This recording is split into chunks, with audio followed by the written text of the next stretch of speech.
മനോഹരമായി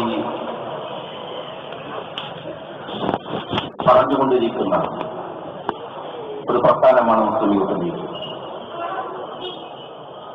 വലിയ ആക്രോശങ്ങളും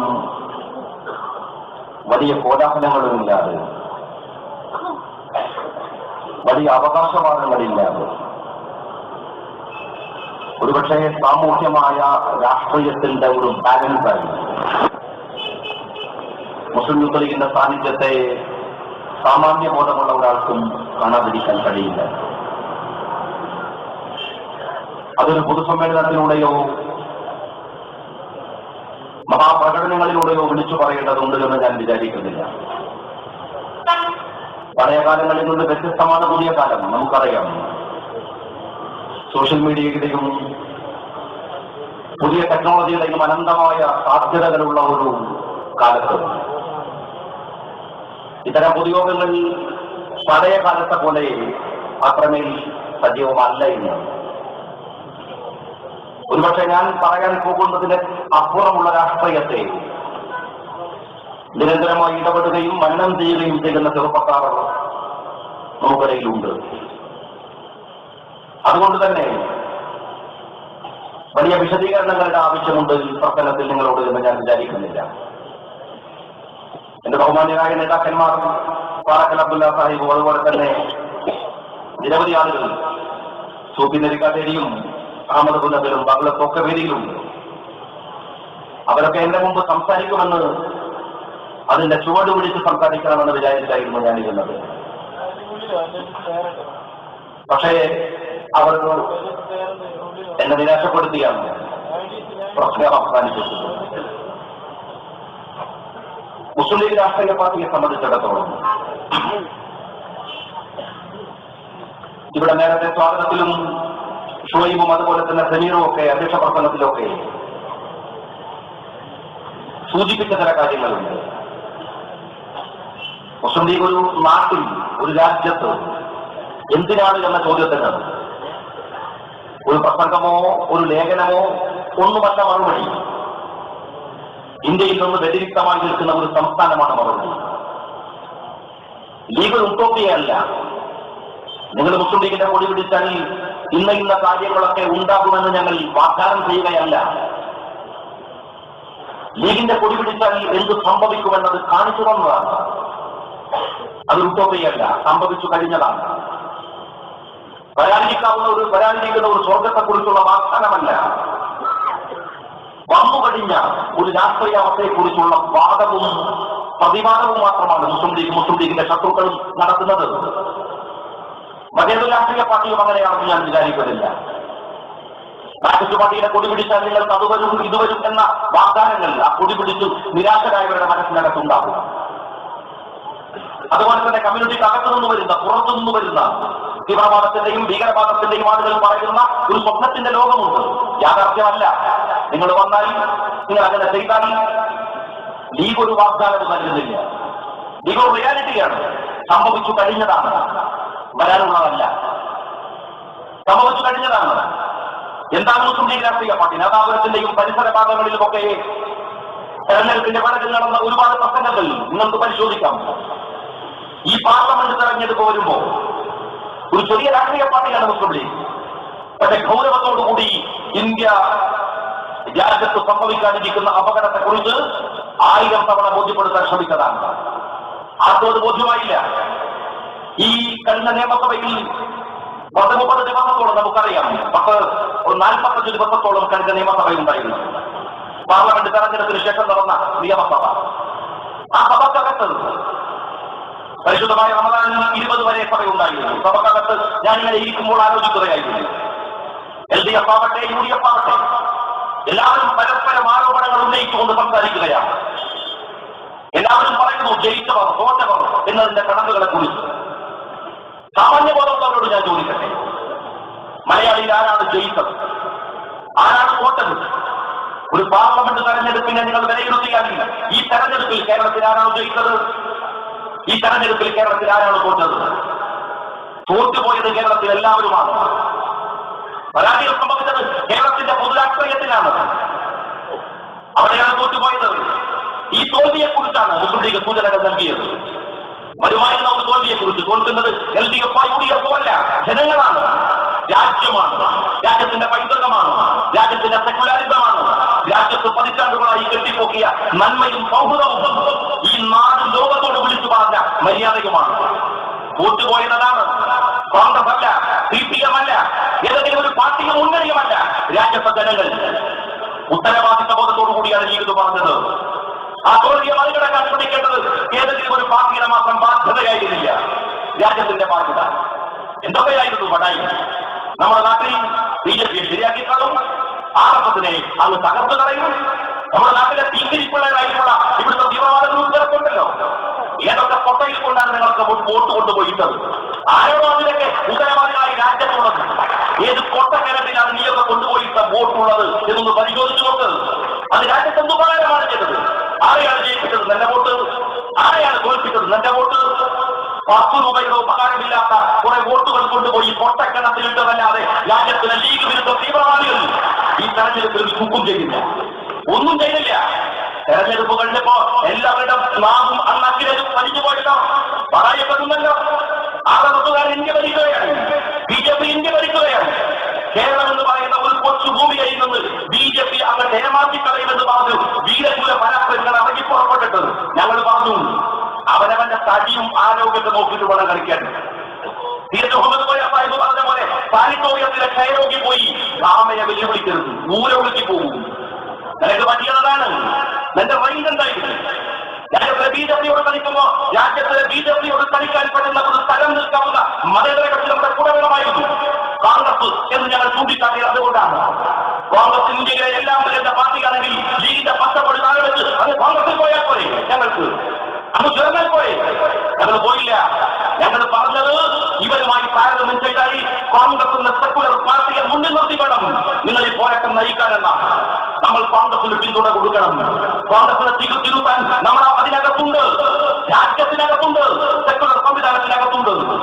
എന്നാൽ രാജ്യത്തിന്റെയും സെക്കുലർ സംവിധാനത്തിന്റെയും പുറത്തു നിന്ന് മാത്രമേ നമുക്ക് BJPയോട് സംസാരിക്കാൻ കഴിയൂ, രാജ്യത്തിലെ ഫാക്ടറികളോട് സംസാരിക്കാൻ കഴിയൂ. അത് വൃത്തത്തിനകത്തല്ല.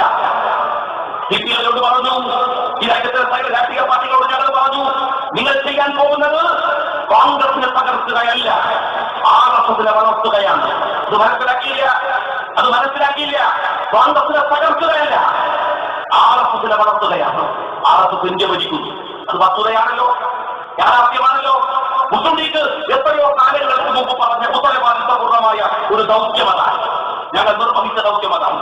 അഭിമന്യനായ ശിഹാബ് തങ്ങളെ ഓർത്തുകൊണ്ട് കേരളത്തിന്റെ ഗ്രാമങ്ങളും തെരുവുകളുമൊക്കെ വലിയ റിലീഫ് പ്രവർത്തനങ്ങൾ നടത്തിയ ദിവസങ്ങളും മണിക്കൂറുകളുമാണ് കഴിഞ്ഞുപോയത്. നിങ്ങൾ ഓർക്കുക, എന്തിനാണ് മുസ്ലിം ലീഗ് രാഷ്ട്രീയ പാർട്ടി ഇവിടെയും പറഞ്ഞല്ലോ, ഇവിടുത്തെ യൂത്ത് ലീഗിന്റെ പ്രവർത്തകന്മാരും അവരുടെ പദ്ധതികൾ പ്രഖ്യാപിച്ചല്ലോ.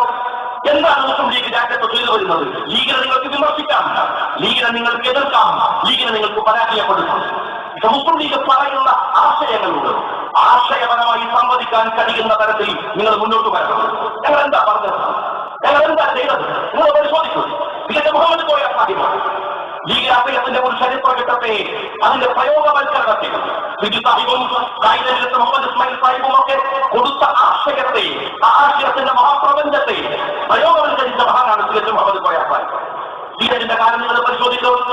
ലീഗിന്റെ കാലത്തിൽ നിന്ന് പിന്നെയും മുന്നോട്ട് വന്ന് മറ്റൊരു കാലം വരുമ്പോൾ മഹാനായ ശിഹാബ് തങ്ങളുടെ രണ്ടാമത്തെ ഒരു കാലഘട്ടമുണ്ട്.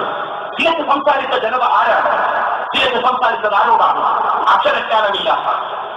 അക്ഷരജ്ഞാനമില്ലാത്ത അറിവുകൾ ഏതുമില്ലാത്ത ഒരു ജനതയോട് 921 അതിവൈകാരികതയെ നെഞ്ചിൻ കൂട്ടിനകത്ത് സൂക്ഷിക്കുന്ന ഒരു വികാര ജീവി സമൂഹത്തോടാണ് ലീഗ് സംസാരിക്കുന്നത്. 1947 ഇന്ത്യ സ്വതന്ത്രമായി ഈ രാജ്യത്ത് ഒരു ജനത വന്ന് ഈ രാജ്യത്തിന്റെ മുഖ്യധാരയിലേക്ക് വരാൻ കഴിയാതെ കഷ്ടപ്പെടുന്ന ഒരു കാലത്ത് അന്നാണ് ലീഗ് അതിന്റെ പച്ചക്കൊടിയുമായി 48 മുതൽ അവരുടെ മുമ്പിൽ നിൽക്കുന്നത്. അവന്റെ മുമ്പിൽ പച്ചക്കൊടി എന്തെന്നതല്ല, അവന്റെ മുമ്പിൽ രാജ്യത്തിന്റെ സെക്കുലാരിസവും രാജ്യത്തിന്റെ ഡെമോക്രസിയും രാജ്യത്തിന്റെ സോഷ്യലിസം എന്നല്ല ഒരു വ്യവസ്ഥയും അവന് ബോധ്യമുണ്ടായിരുന്നില്ല. അവന്റെ മനസ്സിലുണ്ടായിരുന്നത് ഞങ്ങൾ എവിടെയാണ് ജീവിക്കേണ്ടത്? പാകിസ്ഥാനിലാണോ? അതോ ഇന്ത്യ രാജ്യത്താണോ? ഈ രാജ്യത്തിലെ വർഗീയ ഫാഷിസ്റ്റുകൾ നിങ്ങൾ പാകിസ്ഥാനിലേക്ക് പോ എന്ന് പറഞ്ഞുകൊണ്ടിരിക്കുന്നു. എന്താണ് ചെയ്യേണ്ടത്? ഒരുതരം സംഭ്രജനകമായ അന്തരീക്ഷത്തിൽ നിൽക്കുന്ന അല്പജ്ഞാനികളായിട്ടുള്ള ഒരു ജനതയെയാണ് സി.എച്ച്. മുഹമ്മദ് കോയ ആസാദ് സംസാരിച്ചത്. അവരോടാണ് സി.എച്ചിന്റെ പ്രസംഗത്തെ കുറിച്ച് അത് കേട്ടവർ, അത് കേട്ട് ആസ്വദിക്കാൻ ഭാഗ്യമില്ലാതെ പോയ ഒരു തലമുറയിലാണ് യൂത്ത് ലീഗുകാർ നിങ്ങളും ഞാനും ഒക്കെയുള്ളത്. എന്നാൽ ബഹുമാനായ പടാളത്തിനെ പോലെയുള്ള നേതാക്കന്മാർ, അതുപോലെ തന്നെ എം.ഐ. തങ്ങളെ പോലെയുള്ള നേതാക്കന്മാരൊക്കെ എന്നോട് പറഞ്ഞത് എനിക്ക് ഓർമ്മയുണ്ട്. പലപ്പോഴും അവരുടെ പ്രസംഗങ്ങൾ കേട്ടിട്ട് അവരൊക്കെ പറയുന്നത് കേട്ട് ഞാൻ ആസ്വദിച്ചിട്ടുണ്ട്. സി.എച്ച് സംസാരിക്കുമ്പോൾ അന്നത്തെ കാരണവന്മാർ, അന്നത്തെ ചെറുപ്പക്കാർ എല്ലാവരും അവരുടെ പള്ളവിരലിൽ ഉയർന്നു നിന്നിട്ടാണ് കുറെ പ്രസംഗം കേൾക്കുക. ഒരുതരം വൈകാരിക നിഷ്ഠതയോടുകൂടെ സി.എച്ച് അവന്റെ ഹൃദയത്തിനകത്ത് നിന്നായിരുന്നു സംസാരിച്ചത്. സി.എച്ചിന്റെ പ്രസംഗം ഇങ്ങനെ കത്തിക്കാളി ഇങ്ങനെ പടർന്നു വരുമ്പോ തലയിലെ കെട്ട് വലിച്ചടിച്ചു അവരിങ്ങനെ ആകാശത്തേക്ക് പാറിക്കുമായിരുന്നു. അദ്ദേഹത്തിന്റെ പ്രസംഗം കേൾക്കുമ്പോൾ, ഇന്ന് പ്രസംഗം കേൾക്കുമ്പോൾ കയ്യടിക്കുന്ന പോലെയല്ല, അന്ന് കൂകി വിളിക്കുകയാണ്. ഹൃദയത്തിനകത്ത് നിന്ന് ഒരുതരം വല്ലാത്ത ശബ്ദം പുറത്തു വരലാണ്. സി.എച്ച് സംസാരിച്ചത് അവരുടെ ഹൃദയത്തിനകത്ത് നിന്നാണ്. ആരോട്? 21 അതിവൈകാരികമായ തന്റെ ചിന്താഗതിനകത്തിലും അവരെ ഉപേക്ഷിച്ചിട്ടില്ലാത്ത 21 ഒരു കത്തി തന്റെ അരയിലും വെച്ച മാപ്പിളയോട് സി.എച്ച് സംസാരിച്ചത്. സി.എച്ചിന്റെ ഒരു സംസാരം, ഒരു വഴി അവന്റെ വൈകാരികതയിൽ അവരെ പറകോട്ട് കൊണ്ടുപോയില്ല. അതിവൈകാരികതയെ സി.എച്ച് കത്തിച്ചു. സി.എച്ച് അവരോട് പറഞ്ഞു, എന്റെ മണ്ണാണിത്, നീ കൊണ്ടു ജയിച്ച മണ്ണ്. ലവക്കുട്ടിയുടെ, തേക്കുട്ടിയുടെ, ആദിമുസ്ലികാരുടെ, ചെമ്പൻ പോക്കരുടെ കഥ സി.എച്ച് പറയുമ്പോൾ തലവരയിൽ നിന്ന് അവർ ആകാശത്തേക്ക് ഉയർന്നു ചാടുമായിരുന്നു. ആർപ്പുവിളികൾ കൊണ്ട് സി.എച്ചിന്റെ പ്രസംഗത്തെ കേൾക്കുമായിരുന്നു. ലീഗ് ചെയ്തത് കേരളത്തിലെ മാപ്പിളയുടെ വികാരത്തെ കെടുത്തുകയല്ല, അതിന്റെ ആളിയാളി കത്തിക്കുകയാണ്, അത് പെട്രോൾ ഒഴിച്ചു കത്തിക്കുകയാണ്. ആ വൈകാരികത ഇങ്ങനെ പതഞ്ഞുയർന്നു വന്നപ്പോ അതിനെ ചാരയിൽ ചെയ്തു ലീഗ്. നിങ്ങൾ അവരുടെ ശക്തിയെ, അവരുടെ വികാരത്തെ ലീഗ് വഴിതിരിച്ചു വിട്ടു. അവരോട് പറഞ്ഞു, ആ വികാരം കൊണ്ട് യൂണിവേഴ്സിറ്റികളുണ്ടാക്കി, ആ വികാരം കൊണ്ട് സ്കൂളുകളുണ്ടാക്കി, ആ വികാരം കൊണ്ട് കോളേജുകളുണ്ടാക്കി, ആ വികാരം കൊണ്ട് പള്ളികളും മദ്രസകളും ഉണ്ടാക്കി, ആ വികാരം കൊണ്ട് തെരുവുകളും അവന് പുരോഗതിയുടെ ഒരുപടി വാതായനങ്ങൾ അവന്റെ മുമ്പിൽ തുറന്നു വെച്ചു കൊടുത്തു. വികാരമില്ലാത്ത ഒരു ജനതയെ ഒന്നിനും കൊള്ളില്ല. വൈകാരികമായി ചിന്തിക്കാത്ത ഒരു ചെറുപ്പക്കാരനെ കൊണ്ട് രാജ്യത്തൊരു സുഖം ചെയ്യാൻ കഴിയില്ല. പുതിയ ആളുകളൊക്കെ പറയുന്നുണ്ടല്ലോ ലീഗിനെ വിമർശിക്കുന്നവർ, ആത്മസംയമനത്തിന്റെ താരാട്ട് പാട്ടുപാടി അഭിവദനായ തങ്ങളും ലീഗുമൊക്കെ ഒരു ജനതയെ ഉറക്കി കിടത്തുകയാണെന്ന്. ലീഗ് സംയമനത്തിന്റെ പാട്ടുപാടി ഉറക്കുകയല്ല, അതിവിപ്ലവത്തിന്റെ ശബ്ദമുയർത്തി അവനെ ഉണർത്തുകയായിരുന്നു. പക്ഷേ ആ ഉണർത്തലിനെ, ആ വികാരത്തെ വിനാശകരമായി ലീഗ് ഉപയോഗിച്ചില്ല. പ്രൊഡക്റ്റീവായി, കൺസ്ട്രക്റ്റീവായി ആ അതിവൈകാരികതയെ വഴിതിരിച്ചു വിട്ടത് ലീഗാണ്. മാപ്പിളയുടെ വികാരത്തിന്റെ മുകളിലാണ് ഈ മലബാറിൽ കാണുന്ന പുരോഗതി ലീഗ് ഉണ്ടാക്കിയത്. അവന്റെ വികാരത്തെ ഐസുവെള്ളം തളിച്ചു ക്ഷമിപ്പിച്ചിട്ടല്ല. ഇവിടുത്തെ വികാര ജീവികൾ ചെറുപ്പക്കാരന് തെരുവിലിറക്കി കൊല്ലാനും വെട്ടാനും വിടുമ്പോ ലീഗ് ചെറുപ്പക്കാരന്റെ വികാരത്തെ കോളേജുകളും സ്കൂളുകളുമാക്കി മാറ്റി. സി.എച്ച് സംസാരിച്ച ജനത അങ്ങനെയായിരുന്നു, സി.എച്ച് ഇടപെട്ട ജനത അങ്ങനെയായിരുന്നു. ഇപ്പോഴെവിടെയാണ് സമുദായം നിൽക്കുന്നത് എന്നറിയുമോ? ആകാശത്തിലേക്ക് നോക്കുക. നിങ്ങളുടെ കണ്ണുകൾക്ക് കാണാൻ കഴിയാത്ത ഒരു നക്ഷത്രമുണ്ട് ആകാശത്ത്. അതിന്റെ പേരെന്തെന്നറിയുമോ? നെസ്ലിൻ നീലങ്കാരനെന്നാണ്. നെസ്ലിൻ നീലങ്കാരനെന്നാണ്. മലപ്പുറത്തിന്റെ ഒരു കുഗ്രാമത്തിൽ ജനിച്ച ഒരു പെൺകുട്ടിയുടെ പേരെങ്ങനെയാണ് ആകാശത്തിലെ താരാപഥങ്ങൾക്ക് വന്നത്, ഒരു താരത്തിന് വന്നത്? എങ്ങനെയാണ് ഒരു നക്ഷത്രത്തിന് നെസ്ലിന്റെ പേര് വന്നത്? ലോകത്തിലെ മുഴുവൻ പുരോഗമിച്ച രാജ്യങ്ങളും അമേരിക്കയടക്കമുള്ള ശാസ്ത്രലോകത്തിൽ അതിനൈപുണ്യമുള്ള മോഡേൺ ടെക്നോളജി ഉപയോഗിച്ച് രാപ്പകൽ ഭേദമന്യേ ആകാശത്തിലേക്കും ഭൂമിയിലേക്കും നോക്കിക്കൊണ്ടിരിക്കുന്ന ലോകത്തിന്റെ ശാസ്ത്രത്തെ മുഴുവൻ ഞെട്ടിച്ചുകൊണ്ട് മലപ്പുറത്തിന്റെ കുഗ്രാമത്തിൽ നിന്ന് നെസ്ലിൻ നീലങ്കാരൻ എന്ന് പറയുന്ന ഒരു പെൺകുട്ടി ലോകത്തോട് വിളിച്ചു പറഞ്ഞു. ലോകത്തോട് എന്താ പറഞ്ഞത്? നിങ്ങൾ കാണാത്ത ഒരു നക്ഷത്രമുണ്ട് ഇവിടെ. ലോകത്തിലെ താരാപഥങ്ങൾക്കിടയിൽ ഒരു നക്ഷത്രം ഇന്നറിയപ്പെടുന്നത് ശാസ്ത്രലോകത്ത് നെസ്ലിന്റെ പേരിലാണ്. ലീഗിനെ വിമർശിക്കാൻ വേണ്ടി ചീപ്പ് ഏർപ്പാടുകൾ നടത്തുന്ന ഈ നാട്ടിലെ തീവ്ര സ്വഭാവക്കൊണ്ടകൾക്കും ഇവിടുത്തെ ലീഗ് വിരുദ്ധർക്കും അറിയുമോ? ഒരുപക്ഷെ പ്രായം കൊണ്ട പെൺകുട്ടി സി.എച്ച്. മുഹമ്മദ് സാഹിബിന്റെ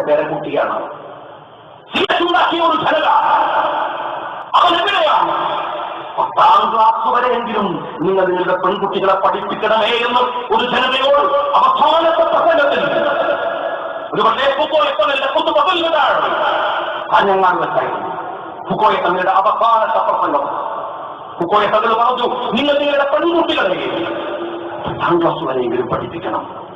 ആ പെൺകുട്ടിയാണ് ലോകത്തിന്റെ മുമ്പിൽ ഒരു നക്ഷത്രത്തെ ലോകത്തിന് കാണിച്ചു കൊടുത്ത ഒരു പെണ്ണായി മാറിയത്. മലപ്പുറത്തിന്റെ മണ്ണിൽ നിന്ന് 3,80,00,000 ശമ്പളം വാങ്ങുന്ന സൗദയെ കുറിച്ച് കേട്ടിട്ടുണ്ടോ നിങ്ങൾ?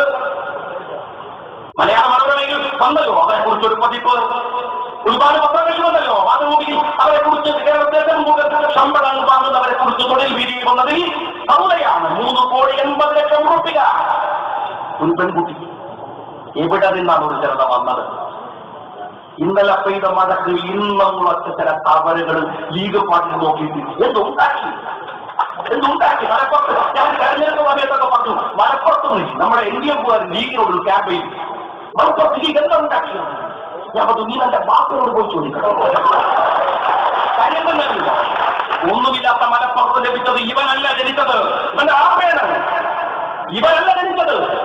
ഇവൻ ജനിച്ചത് സൗദയുടെ തലമുറയിലാണ്. ഇവൻ ജനിച്ചത് മുസ്ലിം നീലങ്ങാടിന്റെ തലമുറയിലാണ്. ഇവൻ ജനിച്ചത് ഈ പുതിയ കാലത്താണ്. അവന്റെ വാപ്പക്കറിയാം ആരാന്റെ വള്ളംകൂടികളും പുറകുകെട്ടുകളുമായി തകർന്നു പോകുമായിരുന്ന ഒരു ജനതയെ ആത്മാഭിമാനം കൊണ്ട് വളർത്തിയെടുത്ത ലീഗിനെ അവർക്കറിയാം. പച്ചുകുത്തി ജനിച്ചുകൂടെ ഇവന് മനസ്സിലാവില്ല. ഞാൻ ചോദിക്കുന്നത്, തികച്ചു വളർത്തിക്കൊണ്ടുവന്ന ഒരു എഡ്യൂക്കേറ്റഡ് ആയിട്ടുള്ള സാമാന്യബോധമുള്ള സംഘബോധത്തിന്റെ ശക്തിയുള്ള ഒരു ജനത. ആ ജനതയെയാണ് മഹാനായ ശിഹാബ് തങ്ങളുടെ കൈകളിൽ കിട്ടുന്നത്. ശിഹാബ് തങ്ങൾ നയിച്ചത് തികച്ച് നയിച്ച പോലെ, നയിച്ച പോലെ അക്ഷരജ്ഞാനമില്ലാതിരുന്ന ഒരു തലമുറയുടെ മുമ്പിലല്ല സംസാരിച്ചത്. തികച്ച് വളർത്തിക്കൊണ്ടുവന്ന പ്രൗഢഗംഭീരമായ വിവരവും വിദ്യാഭ്യാസവുമുള്ള യൂണിവേഴ്സിറ്റികളുള്ള ഒരു തലമുറയോട്. ആ തലമുറയുടെ ഭാരം അഭിമന്യനായ ശിഹാബ് തങ്ങളുടെ കൈകളിലെത്തുമ്പോ നിങ്ങൾ ഓർത്തു നോക്കുക, സയ്യിദ് മുഹമ്മദ് ശിഹാബ് തങ്ങൾ അവരോട് സംസാരിക്കുന്ന ഒരു കാലം എന്തെല്ലാം പ്രതിസന്ധികൾ അഭിമുഖീകരിച്ചതെന്ന് തികച്ചും വ്യത്യസ്തമായി വിഭിന്നമായി എന്തെല്ലാം പ്രതിസന്ധികൾ അഭിമുഖീകരിച്ചു ശിഹാബ് തങ്ങൾ. ശിഹാബ് കാലം ഇതിൽ നിന്ന് വ്യത്യസ്തം. ആ കാലത്താണ് നിങ്ങൾ ഓർക്കേണ്ടത്, വിവരമുള്ള ഒരു സമൂഹം വരുമ്പോ പുതിയ വെല്ലുവിളികൾ ഉണ്ടായിരുന്നു. ആ വെല്ലുവിളികൾ അമേരിക്കയിലെ ക്ലിൻറ്റൻ തകർത്തു. ആ ക്ലിൻറ്റൻ തകർത്താൻ വന്ന വിമാനം ഓടിച്ചത് ഒരു വിമാനം ഓടിക്കാൻ കഴിയുന്ന ഒരു കേവലം പൈലറ്റ് അല്ല, മറിച്ചോ എഞ്ചിനീയറിംഗിൽ ഗോൾഡ് വിന്നറായ ഒരു പയ്യൻ, ഒരു ചെറുപ്പക്കാരൻ. ആ ചെറുപ്പക്കാരൻ ഇന്റർ പകരുന്ന നിമിഷം അദ്ദേഹത്തിന്റെ മെയിൽ പുറത്തു വന്നു. ആ മെയിലിൽ അദ്ദേഹം പറഞ്ഞു, ഞാൻ ഈ ദൗത്യം ഏറ്റെടുത്തത് വിശുദ്ധ ഖുർആൻ എന്നതിൽ ഉത്തരവാദിത്തമാണ്. ചെറുപ്പക്കാരന്റെ മുമ്പിൽ ഒരു ആവേശത്തിന്റെ സ്ഫോടനമുണ്ടാകുന്ന ഒരു കാലം അങ്ങനെയാണ് വരുന്നത്. അറിവുള്ള ഒരു ജനത, വിവരമുള്ള ഒരു ജനത വിനാശത്തിന് വേണ്ടി തന്റെ അറിവിനെ ഉപയോഗിക്കുന്ന ഒരു കാലം. ആ കാലമാണ് ലീഗിന്റെ ചരിത്രത്തിലെ രണ്ടാമത്തെ ഒരു ഘട്ടം എന്ന് പറയാവുന്ന കാലമാണ്. വിശുദ്ധ ഖുർആനാണ് എന്നെ പ്രേരിപ്പിച്ചത്. അമേരിക്കയിൽ ഈ സമീപകാലത്ത് ഒരു 10-15 വർഷക്കാലത്തിനിടയിൽ നടന്ന ഇസ്ലാമിക പ്രവർത്തനങ്ങളെ കുറിച്ചുള്ള പഠനങ്ങൾ നടക്കുന്നവർ പറയുന്നത്, അമേരിക്കയിലെ പുതിയ ആളുകൾ ഇസ്ലാമിനെ കുറിച്ച് പഠിക്കാൻ ശ്രമിച്ചത് ഒരു നെഗറ്റീവ് ആസ്പെക്ടോടു കൂടിയാണ്. അവർ പഠിക്കാൻ ശ്രമിച്ചത് ഇതെന്തൊരു ഗ്രന്ഥമാണ്, നിരപരാധികളെ കൊന്നൊടുക്കാൻ പറയുന്ന ഈ ഗ്രന്ഥമെന്ത്, പാവങ്ങളെ ചുട്ടുകൊല്ലാൻ പറയുന്ന ഈ മതമേത്, അത് പഠിക്കാനാണ് പുതിയ തലമുറയിലെ അമേരിക്കക്കാരൻ അവിശ്വാസി വിശുദ്ധ ഖുർആൻ തുറക്കുന്നത്.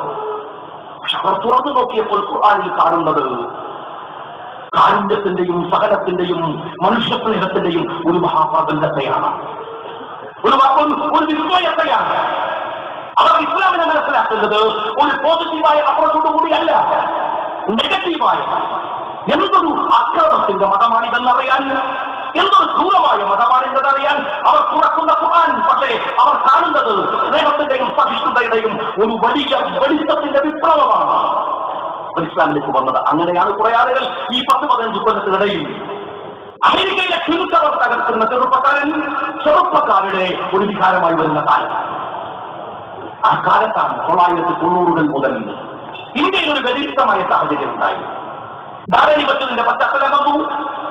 ധാരണി വച്ചത് ഒരു വൈകാരിക പ്രശ്നമായി ലോകത്ത് മുഴുവൻ, ഇന്ത്യയിൽ മുഴുവൻ നിറഞ്ഞു നിൽക്കുമ്പോ വിവരവും വിദ്യാഭ്യാസവുമുള്ള പുതിയ മോഡേൺ ടെക്നോളജിയെ നന്നായി ഉപയോഗിക്കുന്ന, പത്രങ്ങൾ നന്നായി വായിക്കുന്ന ഒരുവഴി ചാനലുകളുള്ള കേരളത്തിലെ ചെറുപ്പക്കാർ അവർ സ്വാഭാവികമായും ധാരണി വച്ചതിന്റെ വിഷയത്തിലെ ചർച്ചകളിൽ പങ്കാളിയായി. ആ സമയത്ത് മുസ്ലിം ലീഗ് പാർട്ടിയുടെ പുതിയ ശത്രുക്കൾ വന്നു. ആ ശത്രുക്കളുടെ മുമ്പിലാണ് അത് ഈ ചെറുപ്പക്കാരനോട് വിവരമുള്ള കോളേജ് ക്യാമ്പസുകളിലെ കുട്ടികൾ. നിങ്ങൾ മനസ്സിലാക്കണം, കോഴിക്കോട്ടെ ഒരു പ്രൊഫസർ കോഴിക്കോട്ടെ ആർട്സ് കോളേജിലെ തന്റെ പഠനം ഒക്കെ പൂർത്തീകരിച്ച് നേരെ വരുന്നത് തീവ്രവാദ ശക്തികൾക്ക് പകർന്നു കൊടുക്കാൻ. അധ്യാപകന്മാരുടെ ഒരു കൂട്ടായ്മ, മഞ്ചേരിയിലുള്ള ഒരു പ്രഗത്ഭരായ ഡോക്ടറടക്കമുള്ള ഡോക്ടർമാരുടെ, എഞ്ചിനീയർമാരുടെ ഒരു കൂട്ടായ്മ വന്നു. വെറുമൊരു തള്ളിക്കളയാൻ കഴിയുന്ന ഒരു കൂട്ടമല്ല. അവർ വന്നാൽ നിങ്ങളോട് സംസാരിച്ചത്, അവര് പറഞ്ഞു ലീഗ് ചെയ്യുന്നത് അബദ്ധമാണ്, പാലക്കാട് ചെയ്യുന്നത് തങ്ങൾ ചെയ്യുന്നത് വിഡ്ഢിത്തമാണ്, ഈ തലമുറയെ നിങ്ങൾ നശിപ്പിക്കരുത്, ഈ തലമുറയെ നിങ്ങൾ ആത്മസംയമനത്തിന്റെ പാട്ടുപാടി ഉറക്കരുത്, ഇവരെ നിങ്ങൾ നയിക്കേണ്ടത് പുതിയ കാലത്താണ്. ഈ കാലത്തിന്റെ പുതിയ സാങ്കേതികതകളെ ഉപയോഗിച്ചുകൊണ്ട് വികാസത്തിന്റെ വഴികൾ തേടാൻ അവരെ പ്രേരിപ്പിക്കണം. അതിനുവേണ്ടിയുള്ള വഴികളുണ്ടായി, നഷ്ടപ്പതിനുള്ള ക്യാമ്പുകളുണ്ടായി, പ്രസംഗങ്ങളുണ്ടായി, എല്ലാവരും ഒരുമിച്ചു. ചരിത്രമാർക്കും നടക്കാൻ കഴിയില്ല സഹോദരന്മാരെ. മുസ്ലിം ലീഗ് പാർട്ടി ഒരു പ്രതിസന്ധിയുണ്ട്, ബുദ്ധിമുട്ടുണ്ട് എന്നൊക്കെ പലരും പറയുന്ന കാലമുണ്ടല്ലോ. ആ കാലത്ത് അങ്ങനെയൊന്നുമായിരുന്നില്ല, എല്ലാം ഒരുമിച്ചു. പലരും ചോദിക്കാറുണ്ട്, കാസർഗോഡ് മുതൽ തിരുവനന്തപുരം വരെയുള്ള ഒരുപാട് രാഷ്ട്രീയ ജാഥകൾ. ആരുടെ ജാഥയാണ് ഗംഭീരം? മുസ്ലിം ലീഗ് പ്രവർത്തകർ എന്നതിൽ നമുക്ക് പറയാൻ കഴിയും. ഡോക്ടർ മുനീർ സാഹിബ് നയിച്ച ഒരു യുവജന യാത്രയുണ്ട്, മലയാളിക്ക് മറക്കാനാവാത്ത ഒരു സമരജാഥ.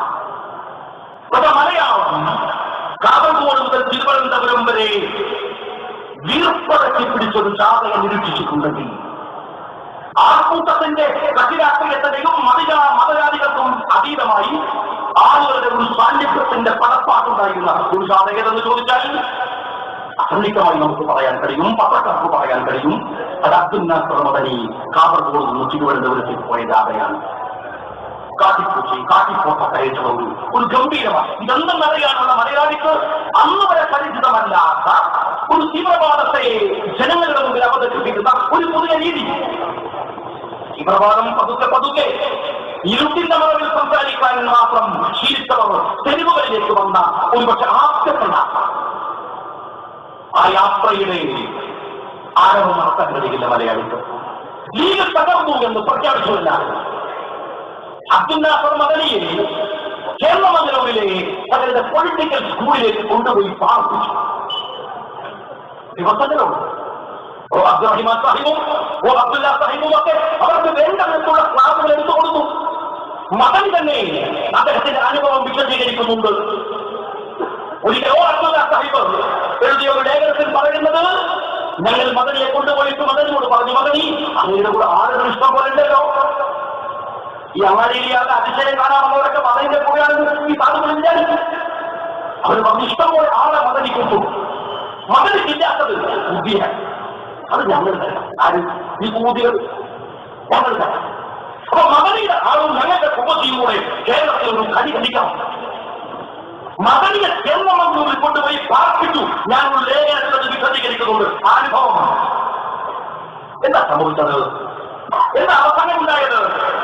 മദനി കൂടെ മാധ്യമം 1990 വന്നു. അവരിൽ കൂടെ വൈമേക്കായിട്ട് LDF അതിന്റെ ആരംഭം പദയോട്ടം ആരംഭിച്ചത്. അപ്പോൾ എല്ലാവരും ഒരുമിച്ച് അവസാനം നമ്മളുടെ അഭിവന്ദനായ ഇബ്രാഹിം സുലൈമാൻ സാഹിബും അവരുടെ കൂടെ എല്ലാവരും പകർത്തു നിന്നുപോയില്ലേ ലീഗ്? ശിഹാബ് തങ്ങൾ അന്നു കാണിച്ച മനസ്സാന്നിധ്യത്തിന്റെ നിലയാണ് ഇന്ന് തെരുവുകളിൽ, ഗ്രാമങ്ങളിൽ ബൈത്തുറഹം എന്ന പേര് ചൊല്ലി ഉറങ്ങാൻ കിടക്കുമ്പോ ശിഹാബിതങ്ങൾക്ക് വേണ്ടി പ്രാർത്ഥിച്ചു കിടക്കുന്ന ഒരു വലിയ ജനതയെ ഉണ്ടാക്കിയത്. ശിഹാബിതങ്ങളുടെ മനസാന്നിധ്യം ഒന്ന് കൈവിട്ടു പോയിരുന്നെങ്കിൽ ആരെയും വല്ലാതും അതിമനോഹരമായ ഓക്സ്ഫോർഡ് ഇംഗ്ലീഷ് ഈ ലോകത്തോട് സംസാരിക്കാൻ കഴിയുമായിരുന്ന ശിഹാബിതങ്ങൾ ഈ പുതിയ വിവരമുള്ള വിദ്യാഭ്യാസമുള്ള ജനതയോട് കൊണ്ടുവന്ന ഈ അതിവിവരമുള്ള ജനതയോട് അതിമനോഹരമായി സംസാരിക്കാൻ കഴിയുന്ന ഒരു വലിയ അറിവിന്റെ ഒരു മഹാപ്രപഞ്ചം എഴുതുന്ന വായിക്കുന്ന എല്ലാം പഠിക്കാൻ ജ്ഞാനമുള്ള ഒരു വലിയ മനുഷ്യൻ ഡിഗ്രി കയ്യിലുണ്ട്. അശ്ഹാബിതകളാണോ ഈ അതിവൈകാരികമായി ചിന്തിക്കുന്ന വിദ്യാസമ്പന്നമായ ചെറുപ്പക്കാരോട് സംസാരിക്കാൻ ശ്രമിച്ചത്? എല്ലാവരും പറഞ്ഞു തങ്ങൾ കുറച്ചു പിടുത്തം വിട്ട പോക്കാണ്. ഞാൻ മഞ്ചേരി പോയി, ചെറിയ തോൽവിയല്ലല്ലോ സ്ഥലമുള്ളവരെ. മഞ്ചേരിക്ക് തോറ്റുപോയി. മുസ്ലിം ലീഗിന്റെ ചെറുപ്പക്കാരുടെ മുഹമ്മദിനെ കൊണ്ടുവിടെ പ്രസംഗിക്കാൻ പോകുന്ന ചെറിയ ചെറിയ മുസ്ലിം ലീഗിന്റെ ചെറുപ്പക്കാരായിട്ടുള്ള ആളുകളൊക്കെ പ്രസംഗിക്കുമ്പോൾ പറയാറുണ്ട്, എന്താണ്, ഞങ്ങൾ പാർലമെന്റ് പിരിച്ചുവിട്ടാൽ 2 കസേരയിൽ ഞങ്ങൾ സൗകര്യത്ത് വരും. ഇന്ത്യയിൽ ആരൊക്കെ ജയിച്ചാലും തോറ്റാലും മഞ്ചേരിയും പൊന്നാനിയും ലീഗിന് അഹങ്കാരം സത്യത്തിൽ നമ്മളുടെ സ്വകാര്യമായിട്ടാണ്. മുസ്ലിം ലീഗ് രാഷ്ട്രീയത്തിന്റെ സ്വപ്നങ്ങൾക്ക് തിരിച്ചടിയാണ് മഞ്ചേരിയിലെ തോൽവിയുണ്ടായത്. മഞ്ചേരി ലീഗിന് പോയി. മലപ്പുറം മുനിസിപ്പാലിറ്റി, കാസർഗോഡ് മുനിസിപ്പാലിറ്റി, പാലക്കാട് തങ്ങന്മാരെ വോട്ട് ചെയ്യുന്ന മലപ്പുറം മുനിസിപ്പാലിറ്റി കുഞ്ഞാലിക്കുട്ടി സാഹിബ് തോറ്റു, മുഹമ്മദ് ബഷീർ സാഹിബ് തോറ്റു, ഡോക്ടർ സുനീൽ സാഹിബ് തോറ്റു. നിയമസഭയുടെ ഒരു മൂലയിൽ 7 MLA-മാരുമായി ശ്രദ്ധിക്കുന്നു. ഓർക്കുക, നീ എന്താ ചെയ്തത്? ഇത് ഭരിക്കല്ലേ, ഇത് സുഖിക്കല്ലേ? ഏതോ ചരിത്രം പഠിക്കുക. ഞങ്ങൾ എന്തിനാ തോട്ടത്? മുസ്ലിം ലീഗിന്റെ ഒരു റാസ്തലർച്ചയ്ക്ക് വേണ്ടിയിട്ട് ഇരുട്ടിന്റെ നിറവിൽ തീവ്രവാദികളുടെ അടക്കം വോട്ട് വാങ്ങാൻ ശ്രമിക്കുന്ന കമ്മ്യൂണിസ്റ്റുകാരാ. ലീഗിനെ തോൽപ്പിക്കാൻ വേണ്ടി നിങ്ങൾ പറയുന്ന കഥകൾ അതിന് മുമ്പ് ഒരു നിമിഷം ആലോചിക്കും. എന്തിനാ ഞങ്ങൾക്ക് തോട്ടത്? ഞങ്ങൾ എന്തിനാ തോറ്റത്? ഞങ്ങൾ ആരാ തോൽപ്പിച്ചത്? കമ്മ്യൂണിസ്റ്റിന്റെ പാട്ട് പാടുന്ന ഒരു വിഭാഗമാണോ? രാജ്യത്ത് കുഴപ്പമുണ്ടാക്കരുത് എന്ന് പറയുന്ന ഒരു വിഭാഗമാണോ? അല്ല. ലീഗ് സമാധാനം പറയുന്നു, ലീഗ് ശാന്തി പറയുന്നു, ലീഗ് നന്മ പറയുന്നു. തോൽക്കണം ലീഗ് അല്ലേ തീരുമാനിച്ചത്? ഞങ്ങൾ ജയിച്ചു, കാത്തിരുന്നു ജയിച്ചത്. 20 MLA-മാർ കേരളത്തിലധികം സഭയിൽ ഉണ്ടിക്കൊള്ളും. എങ്ങനെ വന്നതാ? 18% മുസ്ലിങ്ങൾ മാത്രമുള്ള ഒരു നിയോജക മണ്ഡലത്തിലാണ് ഞാൻ എന്നെ മത്സരിക്കാൻ പാർട്ടി വിട്ടത്. 18% മുസ്ലിങ്ങൾ കണ്ണൂർ ജില്ലയിൽ ഒരു മണ്ഡലത്തിലുണ്ടെങ്കിൽ അതിലൊരു 10% ഗൾഫിലായിരിക്കും. ബാക്കിയുള്ള സകല കത്തറ കുരുമണ്ടിട്ട് കഴിഞ്ഞിട്ടുള്ള വോട്ട് വഴി കൊണ്ട് കിട്ടാൻ ആരൊക്കെ എതിർത്തല്ലേ? രാവിലെ അമ്പലത്തിൽ പോയി പൂജ കഴിഞ്ഞ് നേരെ പോളിംഗ് ബൂത്തിൽ വന്ന് പാണക്കാട് സയ്യിദ് മുഹമ്മദ് അലി ശിഹാബ് തങ്ങളുടെ കോണിച്ചിലത്തിൽ അവിടുത്തെ മതവിശ്വാസികൾ വോട്ട് ചെയ്തു. അവിടെ ഇതൊരു അരീക്കോട് മണ്ഡലത്തിൽ മാത്രമല്ല, ലീഗിന്റെ 20 അസംബ്ലി മണ്ഡലങ്ങളിലും അവിടുത്തെ ഹിന്ദു സഹോദരന്മാർ നെഞ്ചുവിരിച്ച് കോണിച്ചിലത്തിൽ വോട്ട് ചെയ്താണ് ഞങ്ങളുടെ 20 പേർ കേരളം നിയമസഭയിൽ എത്തി നിൽക്കുന്നത്. അറിയോ നിങ്ങൾക്ക്? ഞങ്ങൾ കൊടുത്ത വില തിരിച്ചറിഞ്ഞു കേരളത്തിന്റെ പൊതുസമൂഹം. ഞങ്ങൾ കൊടുത്ത വോട്ടിന്റെ, ഞങ്ങൾ കൊടുത്ത സഹനത്തിന്റെ, ഞങ്ങൾക്കുണ്ടായ നഷ്ടങ്ങളുടെ കഥ പറഞ്ഞത് ഈ രാജ്യത്തിലെ മതതര വിശ്വാസികളാണ്. അവർ തിരിച്ചറിഞ്ഞു ലീഗിനെ തോൽപ്പിക്കാൻ ഇതാ കുറെ കൂട്ടം ആളുകൾ ഇറങ്ങിയിരിക്കുന്നു. തോൽപ്പിക്കാൻ പാടില്ല ലീഗിനെ അവർ തീരുമാനിച്ചു. അവരാ ലീഗിനെ ജയിപ്പിച്ചത്. എന്നാൽ ഞാൻ പറയട്ടെ, മുസ്ലിം ലീഗിന്റെ വില അളക്കുന്നത്, മുസ്ലിം ലീഗിനെ ഞങ്ങൾ നെഞ്ചെത്തി പിടിക്കുന്നത് അതിന് കേരള നിയമസഭയിൽ 20 MLA-മാരുള്ളത് കൊണ്ടല്ല. മുസ്ലിം ലീഗ് പാർട്ടിക്ക് വേണ്ടി എന്തും സഹിക്കാൻ തയ്യാറുള്ള ഈ ഇവിടുത്തെ ചെറുപ്പക്കാരായി നേരത്തെ പ്രകടനത്തിന് ഉച്ചിരൻ മുദ്രാവാക്യം വിളിച്ചുപോയ ചെറുപ്പക്കാർ അവർ ലീഗിനെ സ്നേഹിക്കുന്നത് പാർലമെന്റിൽ MP-മാരുള്ളത് കൊണ്ടല്ല, അവരുടെ കേന്ദ്രമന്ത്രി ഉണ്ടായിരുന്നത് കൊണ്ടല്ല. അവരുടെ നെഞ്ചിൽ കൂട്ടിനകത്ത് രാജ്യസ്നേഹമുണ്ട്, ഈ നാട്ടിന്റെ ഉത്തരവാദിത്തമുണ്ട്. ഈ രാജ്യം നിലനിൽക്കാൻ, രാജ്യത്തിന്റെ പ്രഭുത്വം വർദ്ധിപ്പിക്കാൻ, രാജ്യത്തിന്റെ സെക്കുലാരിസം ഉണ്ടാവാൻ ലീഗ് വേണമെന്ന് തീരുമാനിച്ചതുകൊണ്ടാണ്. 20 MLA-മാരുള്ള ലീഗിനെ അവർ സ്നേഹിക്കുന്നില്ല. ഒരു MLA-ഇല്ലെങ്കിലും ഈ അർദ്ധസംഘാരാങ്കിതമായ ഹരിത പതാകയെ അവർ സ്നേഹിക്കുന്നു. ലീഗ് രാഷ്ട്രീയ പാർട്ടിയെ തകർക്കാൻ വരുന്നവരോട് ഞാൻ പറയട്ടെ, ഞങ്ങൾ ചെയ്ത പാതകം നിങ്ങൾ വിശദീകരിക്കണം. ഞങ്ങൾ എന്ത് അപകടമാക്കുന്നത്? ഞങ്ങൾ CPM-നെ തോൽപ്പിച്ചിട്ടുണ്ടാവാം, ഞങ്ങൾ മറ്റു പാർട്ടികളെ തോൽപ്പിച്ചിട്ടുണ്ടാവാം. അത് രാഷ്ട്രീയമല്ലേ സഹോദരന്മാരെ? അത് ഇരുട്ടിന്റെ മറവിൽ ആരെയും ഭയപ്പെട്ട് കൊണ്ടുവന്ന് കത്തിക്കയറിയിട്ടല്ലോ. ഞങ്ങൾ തോൽപ്പിക്കുന്ന ജനാധിപത്യത്തിന് ഇറങ്ങിയിട്ടല്ലേ? നിങ്ങൾ ഡിബേറ്റ് ചെയ്യും ഞങ്ങളോട്, നിങ്ങൾ മത്സരിക്കും ഞങ്ങളോട്. അതല്ലേ നിങ്ങൾ ചെയ്യേണ്ടത്? അതിന് പകരം ഞാൻ ചോദിക്കട്ടെ രാഷ്ട്രീയ പാർട്ടിയുടെ സുഹൃത്തുക്കളോട്, ഇനി എപ്പോഴാണ് നിങ്ങൾക്ക് ബുദ്ധി വരിക? നിങ്ങൾ ലീഗിനെ നന്നാക്കാൻ, ലീഗിനെ എതിർക്കാനും തോൽപ്പിക്കാനും ഒക്കെ നിങ്ങളുടെ കൈകളിലുള്ള എല്ലാ ആയുധങ്ങളും പരിശോധിക്കുന്നുണ്ടല്ലോ. നിങ്ങൾ നിങ്ങൾക്ക് എപ്പോഴാണ് നിങ്ങൾക്ക് ജയിക്കാനാവും? ഈ നിലപാടുമായി നിങ്ങൾ മുന്നോട്ട് പോയാൽ ലീഗിനെ വർഗീകരണം നിങ്ങൾ പറയുന്നു, അംഗീകരിച്ചു. ഞങ്ങൾ ഭയങ്കര വർഗീയമാണ്. ജമാഅത്തെ ഇസ്ലാമിയോ NDF-ഓ അബ്ദുൽ മദനിയോ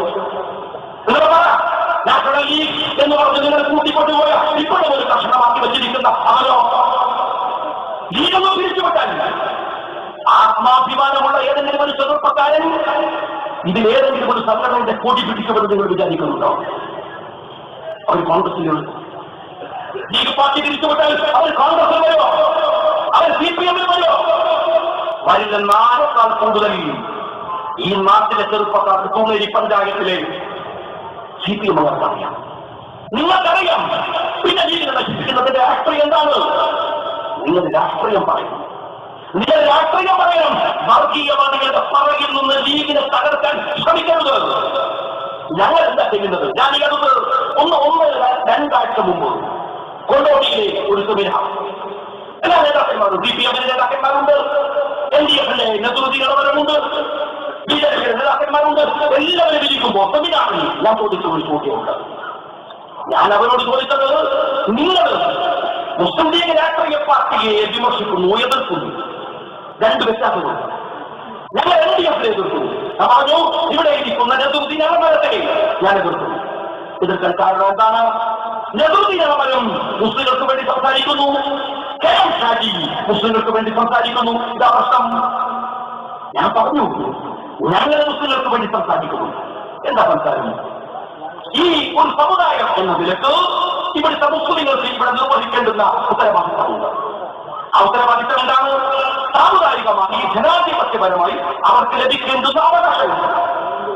ഇത് ലീഗ് മാത്രം ചെയ്യുന്ന കാര്യമാണോ ജനാധിപത്യത്തിൽ? അല്ലല്ലോ. എന്താണ് SNDP ചെയ്യുന്നത്? SNDP ചെയ്യുന്നത് ഈഴവന്മാരുടെ മുന്നേറ്റമാണോ? അത് വർഗീയതയാണോ? ഞാൻ ഒരിക്കലും പറയുന്നില്ല അത് സാമുദായികതയാണ്. സാമുദായികതയാണ്. എന്താണ് എന്നൊന്നും ചെയ്യുന്നത്? എന്താണ് യോഗക്ഷേമ സഭ ചെയ്തത്? നമ്പൂതിരിമാർക്ക് വേണ്ടി എന്താണ് BT പട്ടത്തിരിപ്പാട് ചെയ്തത്? എന്താണ് ഡോക്ടർ പൽപ്പ് ചെയ്തത്? എന്താണ് അയ്യങ്കാളി ചെയ്തത്? നിങ്ങൾ പറ.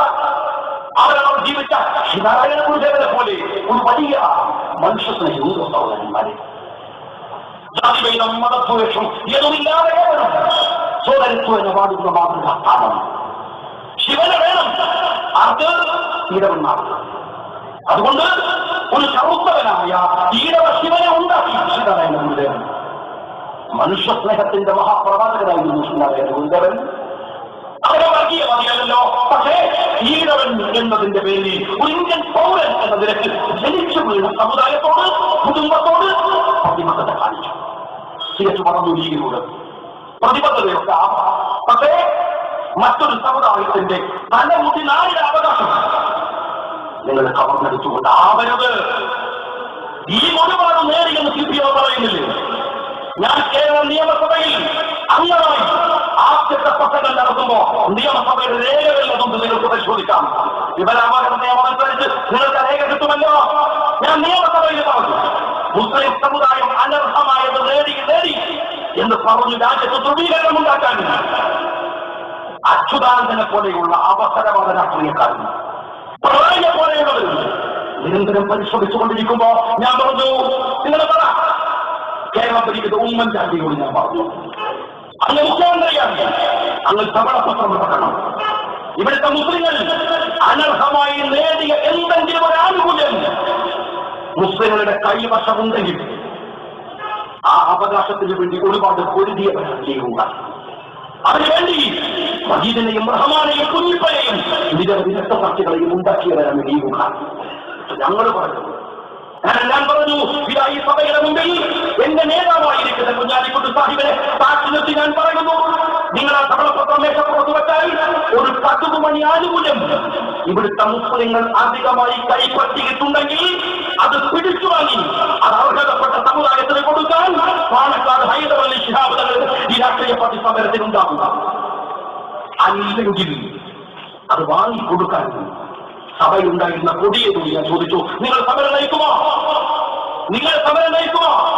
ഞാനൊരു MLA ആണ്, ആധികാരികമായി പറയുകയാണ്. രാജ്യത്തെ പത്രം വരട്ടെ, ഇവിടുത്തെ കമ്മ്യൂണിറ്റികൾ കൈപ്പറ്റിയ ആനുകൂല്യങ്ങൾ വരട്ടെ. ആ ആനുകൂല്യങ്ങൾ വെച്ചാൽ നിങ്ങൾ സംസാരിക്കേണ്ടത്. ഇവിടുത്തെ മുസ്ലിങ്ങൾ അനർഹമായത് വാങ്ങിയെന്ന് പറയുന്നത് നിങ്ങൾക്കറിയാം. മുസ്ലിങ്ങളോട് ദേഷ്യം കൊണ്ടോ അതല്ലെങ്കിൽ ഇവിടുത്തെ ഹിന്ദു സഹോദരന്മാരോടോ മറ്റു സംസ്ഥാനത്തോടോ ഉള്ള ഇഷ്ടം കൊണ്ടോ അല്ല. വോട്ട് പ്രധാനം, വോട്ടിന് വേണ്ടിയാണ്.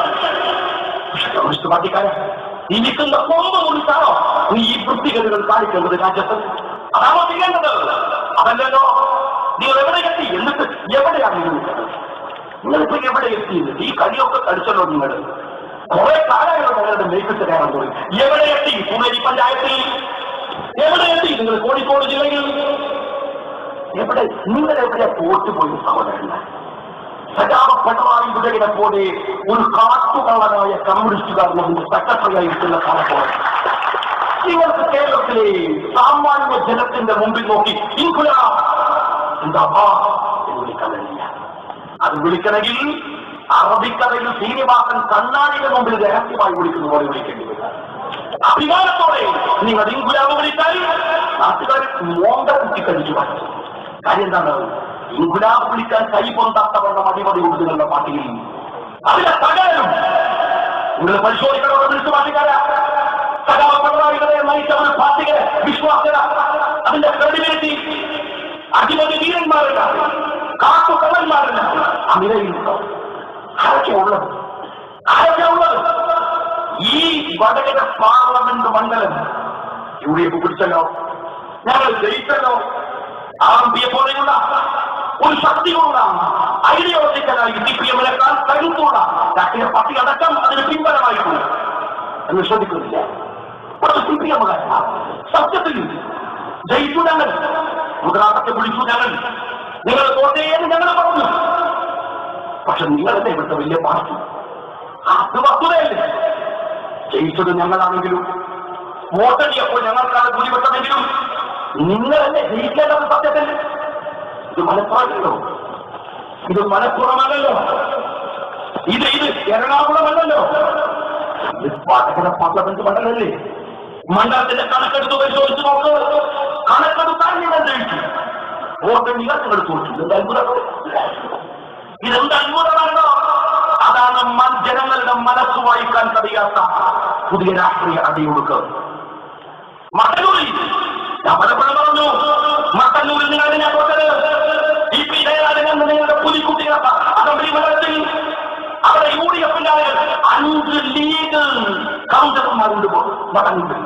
ചരിത്രത്തിൽ ജയിക്കൂല 5 പേർ 2 വോട്ടിന്റെ പിൻബലത്തിലാണ് നിങ്ങൾ 5 പേർക്ക് പഠിക്കുന്നത്. ഇപ്പൊ അവിടെ വോട്ടെണ്ണിയാൽ CPM കൂടുതൽ, സോറി ആളുകൾ ധനേനികൾ വോട്ടിയാൽ CPM കൂടുതൽ, വോട്ടെണ്ണിയാൽ CPM പറകിൽ. ഈ രാഷ്ട്രീയം തുടങ്ങിയപ്പോഴാണ് അഭിമാനമുള്ള ഒരാൾക്ക് നിൽക്കാൻ കഴിയുന്ന പാർട്ടികൾ അവിടെ മാറി. അഴിമതി, കടുത്ത അഴിമതി. എങ്ങനെ അഴിമതി എങ്ങനെയാ സഹോദരന്മാരെ നടത്താതിരിക്കുക? ആ പാർട്ടിയിലെ ഇപ്പോഴും ഏറ്റവും മികച്ച അഴിമതിക്കാരൻ ാണ്. അത്രത്തോളം എത്തില്ല കൊടിയേരി, അതുകൊണ്ട് 2ാം സ്ഥാനത്താണ്. അത്ര ഉഷാറില്ലാതെ അതുകൊണ്ട് 3ാം സ്ഥാനത്താണ്. അങ്ങനെ കണക്കെടുത്ത നാട്ടിലേക്ക് ഉപയോഗം വരും. അത് ഏറ്റവും വലിയ ആളുകൾ രാവിലെ കോടികൾ അടിച്ചു മാറ്റി പോകും. അതിന് തൊട്ടുതാഴെ ജില്ലാ കമ്മിറ്റിയൊക്കെ 1 2 കോടി 3 കോടി അങ്ങനെ ഏരിയ കമ്മിറ്റി ഹിന്ദി കൂടാണ്ട് ഈ തുടങ്ങിയ സഭകൾ അടിച്ചു മാറ്റും. ഓരോരുത്തരുടെ നിലവാരത്തിൽ ഓരോരുത്തർ അടിച്ചു മാറ്റും. നിങ്ങൾ പാർട്ടിയുടെ ലീഡർഷിപ്പിലിരിക്കുന്നവർ അവന്റെ പരിശുദ്ധി ഈ രാഷ്ട്രീയം ഞങ്ങൾ പറഞ്ഞു തരണോ? ഇന്ത്യൻ യൂണിയൻ മുസ്ലിം ലീഗ് ഒരു പാർട്ടിയെ നയിക്കുമ്പോ അതിന്റെ ലീഡർഷിപ്പ് കാത്തു സൂക്ഷിക്കുന്ന വിശുദ്ധികളെ, രാഷ്ട്രീയത്തിന്റെ തറപ്പുകളാത്ത മഞ്ഞളകളെ, ഒരു രാഷ്ട്രീയ സമവാക്യമുണ്ട് കമ്മ്യൂണിസ്റ്റ് പാർട്ടിക്കാരാ. അത് റഷ്യയിൽ നിന്നുള്ള ഒരു പാർട്ടിക്കൊന്നും മനസ്സിലാവില്ല. ജനങ്ങളുടെ ഹൃദയത്തുടി പറയുന്ന ഒരു പാർട്ടിക്ക് മനസ്സിലാവില്ല. നിങ്ങളുടെ പരാജയം നിങ്ങളുടെ പാർട്ടിയുടെ നേതാക്കന്മാരാണ്. നിങ്ങളിങ്ങനെ ആക്ഷേപിച്ച് എല്ലാ വസ്തുതകളെയും നിരാകരിച്ചു. കോൺഗ്രസ് തോറ്റപ്പോ നിങ്ങൾ എന്തായിരുന്നു ഈ തെരഞ്ഞെടുപ്പിൽ? ഞാൻ അസംബ്ലിയിൽ നിന്ന് ഇരിക്കുമ്പോ കൊടിയേരിന്റെ പ്രസംഗമാണ്. കൊടിയേരി പറയാൻ ആ കൊച്ചു പയ്യൻ രാഹുൽ ഗാന്ധി ഇന്ത്യക്ക് ശരിയാക്കാൻ വിചാരിച്ചു. അതിന്റെ പരാജയം നമ്മളൊരു മൂത്തുകാലത്തെ പ്രകാശന ടിപ്പത്തില്ലേ എന്താ ഉണ്ടാക്കിയത്? അത് കൊച്ചു പയ്യനാണോ?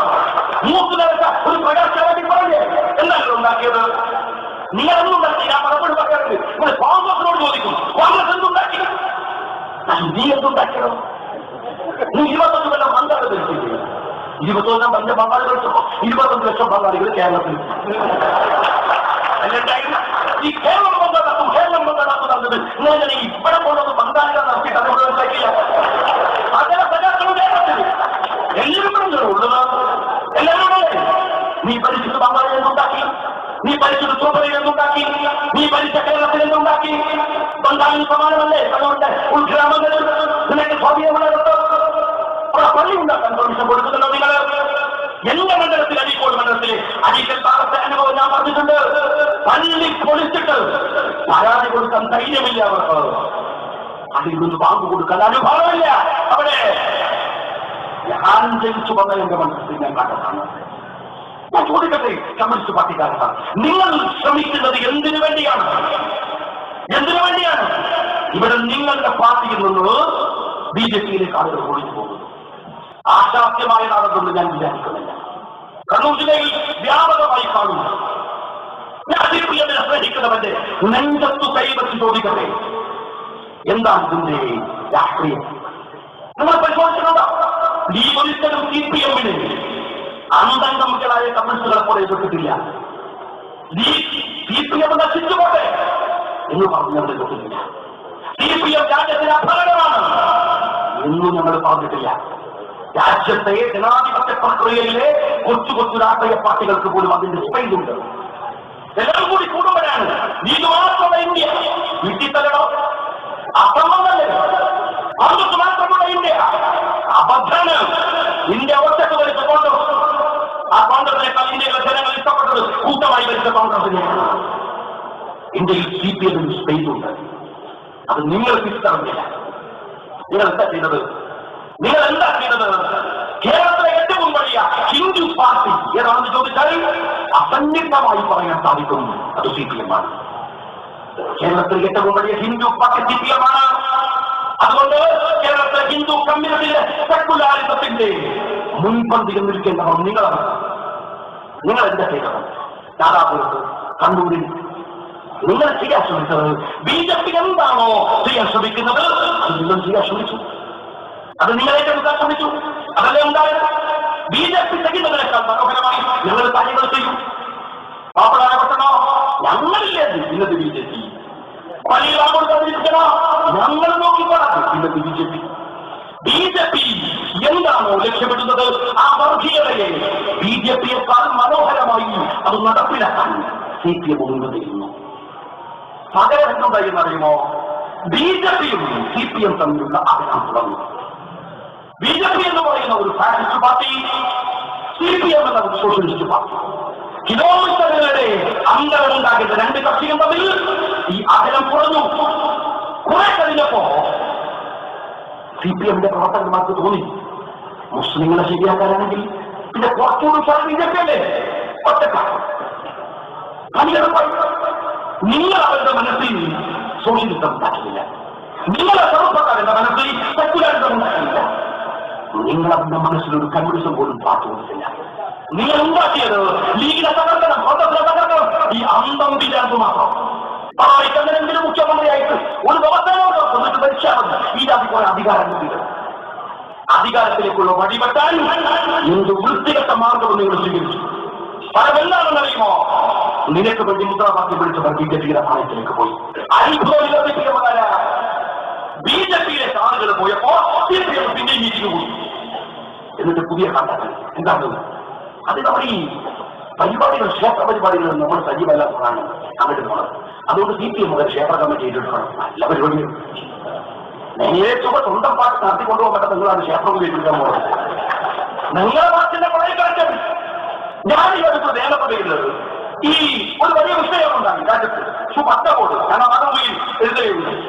പച്ചബോർഡുമായി ബന്ധപ്പെട്ട ഒരു വിവാദം ലോകത്തിന് എല്ലാവരും മികച്ച യൂണിവേഴ്സിറ്റികളുണ്ട്. എന്തിന് നമ്മുടെ IIM കോഴിക്കോട് അവിടെ ബോർഡ് പച്ചയാണ്. പച്ച ബോർഡുകൾക്കോ നമ്മുടെ സദാക്കളെ കൂടി ഇറങ്ങി പോകുന്നു. പറയുന്നത് ഇതെന്തൊരു അബദ്ധം, ലീഗ് പച്ചയൊക്കെയാണ് മൊത്തം. പഠിക്കുന്ന സ്കൂളിലെ ബോർഡിന്റെ കളറിൽ ചോപ്പാക്കിയാലോ കറുപ്പാക്കിയാലോ കുട്ടികൾ പഠിച്ചപ്പോഴോ കുറച്ചുകൂടി മെച്ച പാർട്ടിയാണെന്ന് ലോകം പറഞ്ഞതാണ്, ശാസ്ത്രം പറഞ്ഞതാണ്. അതും സംസ്ഥാന കമ്മിറ്റി സംസ്ഥാന ഗവൺമെന്റ് തീരുമാനിച്ചില്ല. ഏതോ ആളുകൾ കോഴിക്കോട്ടെ നിങ്ങളുടെ പ്രദീപ് കുമാർ MLA അടക്കം പച്ച കൊടാക്കി. അപ്പൊ പടവായികളെയും പറയുന്നത് ഇത് വാക്കിയറിയാൻ. ഞാൻ ഒരിക്കലും നിയമസഭയിൽ നിന്നത് CPM-ന്റെ ഒരു സമുന്നതനായ നേതാവ് നല്ല പാർലമെന്റേറിയൻ ഇവരുടെ മുൻ മന്ത്രിയോട് ആലോചിച്ചു, എന്തൊരു അബദ്ധം കാണിക്കണം, ഇത് ന്യായമാണ് എന്നുള്ള അദ്ദേഹം പറഞ്ഞു. അദ്ദേഹം ശാരി ഇത് തെറ്റാണ് നിങ്ങൾക്കറിയാം. പക്ഷേ ഇത് BJP ഏറ്റെടുക്കുമെന്ന ഭയം കൊണ്ടാണ് ഞങ്ങൾ ഏറ്റെടുത്തത്. ഞാൻ CPM-കാരോട് ചോദിക്കട്ടെ, BJP ഏറ്റെടുക്കുന്ന മുദ്രാവാക്യങ്ങൾ അവരെക്കാൾ മുമ്പേ നിങ്ങൾ ഏറ്റെടുക്കലാണോ കമ്മ്യൂണിസം? പിന്നെ BJP രാജ്യത്ത് പിന്നെ BJP വിമർശിക്കാൻ നിങ്ങൾക്ക് എന്താ അർഹത? BJP ഏറ്റെടുക്കുന്ന മുദ്രാവാക്യങ്ങൾ BJP-യെക്കാൾ മനോഹരമായി നിങ്ങൾ ഏറ്റെടുക്കുമെങ്കിൽ എന്തിനാണോ BJP? BJP ഇത് തന്നെയാണ് ഇവിടെ പ്രശ്നം. CPM പോലെയുള്ള കേരളത്തിലെ ഒരു കൊച്ചു രാഷ്ട്രീയ പാർട്ടിയുടെ വർഗീയത വേണോ? ഇന്ത്യ ഭരിക്കുന്ന ഒരു വലിയ രാഷ്ട്രീയ പാർട്ടിയുടെ വർഗീയത വേണോ? ചെറുപ്പക്കാർ BJP-യിലേക്ക് പോകുന്നു. ഞാൻ മാർക്സിസ്റ്റ് പാർട്ടിയുടെ സുഹൃത്തുക്കളോട് പറയട്ടെ, ഇനിയും സമയമുണ്ട്, പരിശോധിക്കാം. നിങ്ങളുടെ കാലിനധികം മണ്ണ് ഒളിച്ചു പോകുമ്പോ അത് തിരിച്ചറിയണം. ഇവിടെ ആവർത്തകാരൻ വർഗീയവാദികൾ, ആ വർഗീയവാദികൾ നടത്തുന്ന പ്രധാന പ്രവർത്തനങ്ങൾ ഉണ്ടാക്കുന്ന അപകടം എന്താണ്? ഞാനിപ്പോ വരുമ്പോ എന്റെ വാട്സാപ്പിൽ ഒരു ലിങ്കുണ്ട്, സുഹൃത്തുണ്ടെങ്കിൽ ആവർത്തകാരന്റെ പ്രചാരണം എന്താ പ്രധാനം കാട്ടില്ല. ഇതിന് ഇത്രയും കാലത്തിനിടയിൽ 2 ലക്ഷം 3 ലക്ഷം ഹിന്ദു ചെറുപ്പക്കാരികളെ മുസ്ലിങ്ങൾ മതമാക്കിയിരിക്കുന്നു. കേരളത്തിലെ ലവ് ജിഹാദി വിവാദം ഉണ്ടായിരുന്നു. ആ ലവ് ജിഹാദി വിവാദത്തിൽ CPM-ന്റെ സമീപനം എന്തായിരുന്നു എന്താ നിങ്ങൾ ഇവിടുത്തെ LDF-കാരൻ എന്താ പറഞ്ഞത്? ഞാൻ ഈ അടുത്ത് വാട്സാപ്പിൽ എനിക്കൊരു മെസ്സേജ് വന്നു, ഫേസ്ബുക്കിൽ ഉണ്ടായിരുന്നു. ഇവിടെ വാട്സാപ്പിൽ പോയിട്ട് എന്താണെന്ന് പറയാം, ഒരു നല്ല സുന്ദരിയായ ഒരു പെൺകുട്ടി. ആ പെൺകുട്ടിയെ കാണിച്ച് അടിയിൽ പറഞ്ഞത്, ഈ പെൺകുട്ടിയെ ഇരിട്ടിയിലെ ഇന്ന സ്ഥലത്ത് നിന്ന് കാർക്കായി വിട്ട ദിവസമായി ഒരു ഹിന്ദു ചെറുപ്പക്കാരൻ അടിച്ചു മാറ്റിക്കൊണ്ടേതാണ്. അതുകൊണ്ട് നിങ്ങൾ ഈ പെൺകുട്ടി എവിടെയെങ്കിലും കണ്ടാൽ ഇവരെ അറിയിക്കണം. മറ്റു മുസ്ലിം കുടുംബങ്ങൾ ജാഗ്രത. സ്വാഭാവികമായിരുന്നു ആ മെസ്സേജ് എന്റെ ശ്രദ്ധയിൽ അങ്ങനെ കിടന്നത്. 2 ദിവസം കഴിഞ്ഞപ്പോ ഇതേ പെൺകുട്ടിയുടെ ഫോട്ടോ വെച്ച് വേറെ മെസ്സേജ്. വടകരയിലെ മലപ്പുറത്തെ തിരൂരങ്ങാടിയിലെ ഇന്നത്തെയുള്ള പെൺകുട്ടിയാണ്. ഈ പെൺകുട്ടിയെ ഒരു ഹിന്ദു ചെറുപ്പക്കാരൻ അടിച്ചു മാറ്റിക്കൊണ്ടുപോയിരിക്കുന്നു. അതുകൊണ്ട് ജാഗ്രത പാലിക്കുന്ന മുസ്ലിം ചെറുപ്പക്കാർ ഹിന്ദു ചെറുപ്പക്കാർ പെൺകുട്ടികളെ വരവീശാൻ വന്നിരിക്കുകയാണ്. ഇത് കണ്ടപ്പോ ഞാൻ നമ്മളുടെ ഇരട്ടിയിൽ അഞ്ചാരിക്കലെങ്കിൽ അടക്കമുള്ളവരെ വിളിച്ചു വരുത്തി ഈ പെൺകുട്ടി ഏതാണ് എന്താണ് എന്ന് അന്വേഷിക്കാൻ ശ്രമിച്ചു. കാരണം TV ചാനലിൽ പറഞ്ഞ കാര്യമാണ്. അന്വേഷിച്ചു നോക്കിയപ്പോ 6 വർഷങ്ങൾക്ക് മുമ്പ് ഇരിട്ടിയിൽ നിന്ന് കല്യാണം കഴിഞ്ഞു പോയ, ഇപ്പോൾ ബഹ്റൈനിൽ തന്റെ ഭർത്താവിന്റെ കൂടെ 3 കുട്ടികളുടെ മാതാവായി കഴിയുന്ന ഒരു പെൺകുട്ടിയുടെ ചിത്രമാണിത്. 6 വർഷങ്ങൾക്ക് മുമ്പുള്ള ഒരു ചിത്രം. നിങ്ങൾ മനസ്സിലാക്കുന്നത് ഇത് പ്രചരിപ്പിച്ചത് LDF-കാരാണ്. മറുഭാഗത്ത് RSS-കാരൻ പറയുന്നത് എന്താണ്? ഇവിടുത്തെ മുസ്ലിം ചെറുപ്പക്കാർ ഹിന്ദു പെൺകുട്ടികളെ പരവേഷം പിടിക്കാൻ പോകുന്നു. ഞാനൊരു കാര്യം ചോദിക്കട്ടെ, ഒരു പെൺകുട്ടി, ആ പെൺകുട്ടി തന്നെ ഒരു മുസ്ലിം ചെറുപ്പക്കാരൻ ഒരു ഹിന്ദു പെൺകുട്ടിയെ തട്ടിക്കൊണ്ടുപോയാൽ, അല്ലെങ്കിൽ ഒരു മുസ്ലിം പെൺകുട്ടിയെ ഒരു ഹിന്ദു ചെറുപ്പക്കാരൻ തട്ടിക്കൊണ്ടുപോയാൽ ഒരു പ്രത്യേകം അടി പറയുന്നതാണ്. തട്ടിക്കൊണ്ടുപോയാൽ കോടതിയിൽ ആ കുട്ടി എത്തുന്നു. അപ്പൊ എന്താ കുട്ടി പറയുന്നത്? അപ്പോൾ ഇയാൾ തട്ടിക്കൊണ്ടുപോയേ പറയുന്നത്? അങ്ങനെയല്ല പറയുന്നത്. പൂട്ടി വളർത്തിയ ഉമ്മയുടെ അവർക്ക് വേണ്ടി മാത്രം ജീവിച്ച പിതാവിന്റെ മുമ്പിൽ അവൾ പറയുന്നു, എനിക്ക് ഇന്നലെ കണ്ട ഈ ചെറുപ്പക്കാരന്മാർ അള്ളാഹു നമ്മുടെ പെൺകുട്ടികളെയൊക്കെ കാത്തു രക്ഷിക്കുമാറാവട്ടെ, നേർവഴി വരുത്തുമാറാവട്ടെ. പക്ഷെ ഞാൻ ചോദിക്കുന്നത്, ഇതെങ്ങനെയാണ് സമുദായത്തിന്റെ പ്രശ്നമാക്കുന്നത്? ഇതെങ്ങനെ തട്ടിക്കൊണ്ടുപോകാനാവുന്നത്? അതൊരു വാപ്പയുടെ, ഒരു അച്ഛന്റെ, ഒരമ്മയുടെ, ഒരു പിതാവിന്റെ സങ്കടമാണ്. നിഷേധിക്കുന്നില്ല. പക്ഷെ അതെങ്ങനെ സമുദായത്തിന് സങ്കടാവും? LDF പറയുന്നു സമുദായത്തിന് സങ്കടം. സമുദായത്തിന് നിങ്ങൾ സങ്കടാവുക? ഞാൻ ചോദിക്കട്ടെ, LDF കാരാ അടുത്ത കൊല്ലം ഒരു 100 പേരെ LDF സമുദായത്തിൽ ചേർക്കാമെങ്കിൽ അള്ളാഹ് എതിരും ഉണ്ടാക്കില്ല. അടുത്ത കൊല്ലം നോക്കട്ടെ, 250 ആളെ എടുത്തു നോക്കാം. ഈ കൊല്ലം കുറച്ച് മോശമായി. ഇതോ വിശുദ്ധ ഖുർആനിൽ ഖലീലുല്ലാഹി ഇബ്രാഹിം നബി അലൈഹി സ്വലാത്തു വസ്സലാമിനെ കുറിച്ച് ഖുർആൻ പറഞ്ഞത് എന്താണെന്ന് അറിയുമോ? ഇബ്രാഹിം നബിയെ നിങ്ങൾ ജനിച്ചിരിക്കുന്നു. ഇബ്രാഹിം നബി തന്റെ ഉമ്മത്തിനെ, തന്റെ സമൂഹത്തെ ഇസ്ലാമിലേക്ക് കൊണ്ടുവന്നോ? നിരാശനായിരുന്നു ഇബ്രാഹിം നബി. ഒരുപാട് തഴവത്ത് നടത്തി, ഒരുപാട് പ്രബോധനം നടത്തി. അവസാനം സർവ്വയകത്തു കയറി വിഗ്രഹങ്ങൾ തച്ചുടച്ച് വലിയ വിഗ്രഹത്തിന്റെ ചുമലിൽ ആയുധം വെച്ച് ഇതാ ഈ വലിയവൻ ചെറിയവനെ കൊന്നതാണെന്ന് നിരാശാബോധത്തിന്റെ മൂർത്ത ഭാവത്തിൽ നിന്ന് ഇബ്രാഹിം നബി പറഞ്ഞു. ഇബ്രാഹിം നബി എത്ര പേരെയാണ് ദൈവത്തിലേക്ക് കൊണ്ടുവന്നത്? ഖുർആൻ പറഞ്ഞു, ഇബ്രാഹിം നബിയെ, നബിയെ നിങ്ങൾ വിജയിച്ചിരിക്കും, നിങ്ങൾ തഴവത്ത് നടത്തുക, നിങ്ങൾ ഇസ്ലാമിനെ പ്രചരിപ്പിക്കുക. ഈ മതത്തെ ഒരുത്തന്റെ മുകളിൽ അടിച്ചെടുപ്പിക്കാൻ നിനക്ക് അവകാശമില്ല, നിനക്ക് അവകാശമില്ല. നിനക്ക് പറഞ്ഞു കൊടുക്കാം, നിനക്ക് പറഞ്ഞു കൊടുക്കാം.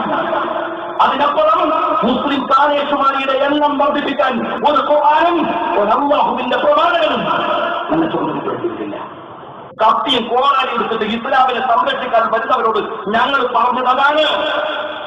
അതാണ് ഞങ്ങൾ പറഞ്ഞത്. ഇസ്ലാമിന് കാവൽക്കാർ വേണം.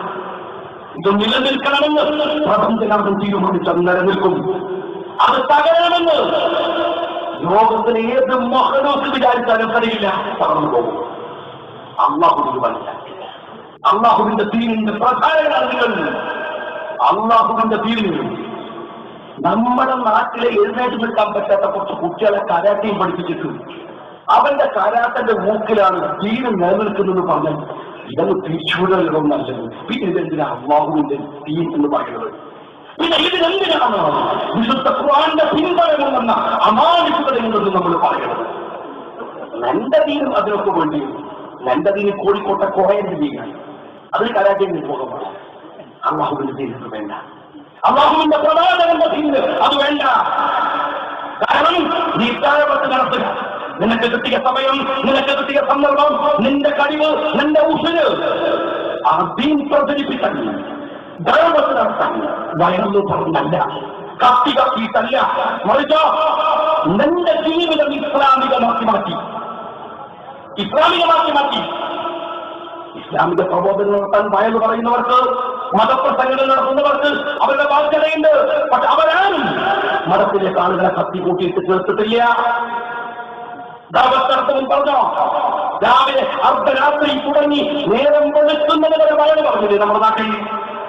ഏതെങ്കിലും ഒരു ഹിന്ദു സഹോദരൻ അതിനോട് വിരോധിച്ചോ? കത്തിയും കോടാലിയും കത്തി മതത്തെ കൂട്ടുന്നവരോ? അവര് പറ, അവരെങ്ങനെയാണ്? അതുകൊണ്ട് തന്നെയാണ് മുസ്ലിം ലീഗ് രാഷ്ട്രീയ പാർട്ടി പറഞ്ഞത്, ഇവിടെ ഇത്തരമൊരു കാവൽക്കാരനെ വെച്ച് ദീന് നടത്തേണ്ട കാര്യമില്ല. അത് ഞങ്ങൾ LDF നേതൃത്വം.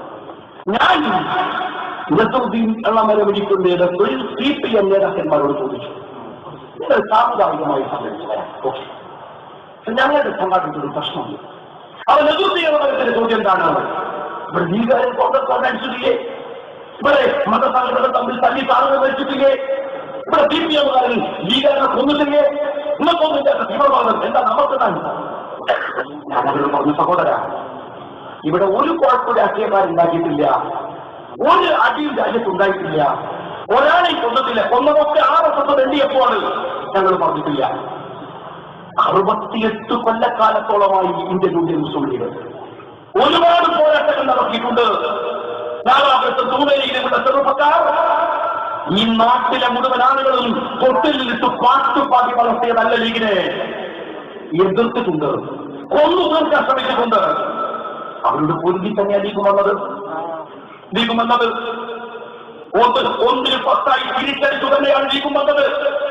CPM മോശമല്ല, കോൺഗ്രസ് മോശമല്ല. പക്ഷെ അവരൊക്കെ എങ്ങനെയാണെന്നറിയോ അവരൊക്കെ എങ്ങനെയാണെന്നറിയോ? ഞാൻ നെതോദിനോട് പറഞ്ഞു, ഞങ്ങളൊക്കെ ഒരാൾ ഞങ്ങൾ ആഫീസിലേക്ക് അടിക്കാൻ വന്നാലും തിരിച്ചടിക്കുന്ന ഉറപ്പാണ്. എന്താ സംശയമുള്ളത്? ഞങ്ങൾ പോകുന്നത് യൂത്ത് ലീഗാരനെ പിടിച്ചു വെറുതെ അവന്റെ മേക്കിട്ട് കൊട്ടാൻ ശ്രമിച്ചാൽ തിരിച്ചു കൊത്തുമെന്ന് കട്ടായം സംശയമൊന്നും കാര്യത്തിലില്ല. പക്ഷെ ഞങ്ങൾ അടിക്കാൻ വേണ്ടി ഒരു ആഫീസിലൊന്നും കഴിയില്ല.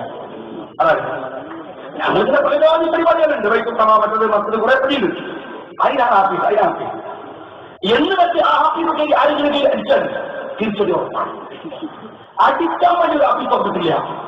ഞാൻ പറഞ്ഞു സുബീനെ, നിങ്ങളുടെ പ്രശ്നം തെറ്റൽ, നിങ്ങൾ അടിക്കാൻ വേണ്ടി ആഫീസ് തുറന്നതാണ്. രാവിലെ നിങ്ങളുടെ കൂടി അടിക്കാൻ അടുത്തടി എവിടെ വീട്ടിൽ മുളക് വേണം, അട്ടപ്പാടിലേക്ക് ഇരുത്തിന്റെ മുളകിൽ വേണം.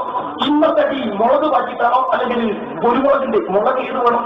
അതിനൊക്കെ അതൊക്കെ ക്ലാസ്. ഇന്ന് നമുക്ക് കുരുമുളകാക്കാം, ഒരു വെറൈറ്റി ആവട്ടെ. ഇന്നലെ സ്വന്തം മുളകിൽ ഉപയോഗിച്ചത് നാലാമത് ചീനാപ്പറങ്ങിയാക്കാം. അതിന്റെ വെറൈറ്റി എടോ ഇങ്ങനെ അടിക്കാൻ വേണ്ടി ആഫീസ് തുറന്നു വെച്ചു. അതാ വ്യത്യാസം. LDF-ഉം ഇപ്പം തമ്മിലുള്ള വ്യത്യാസമുണ്ട്.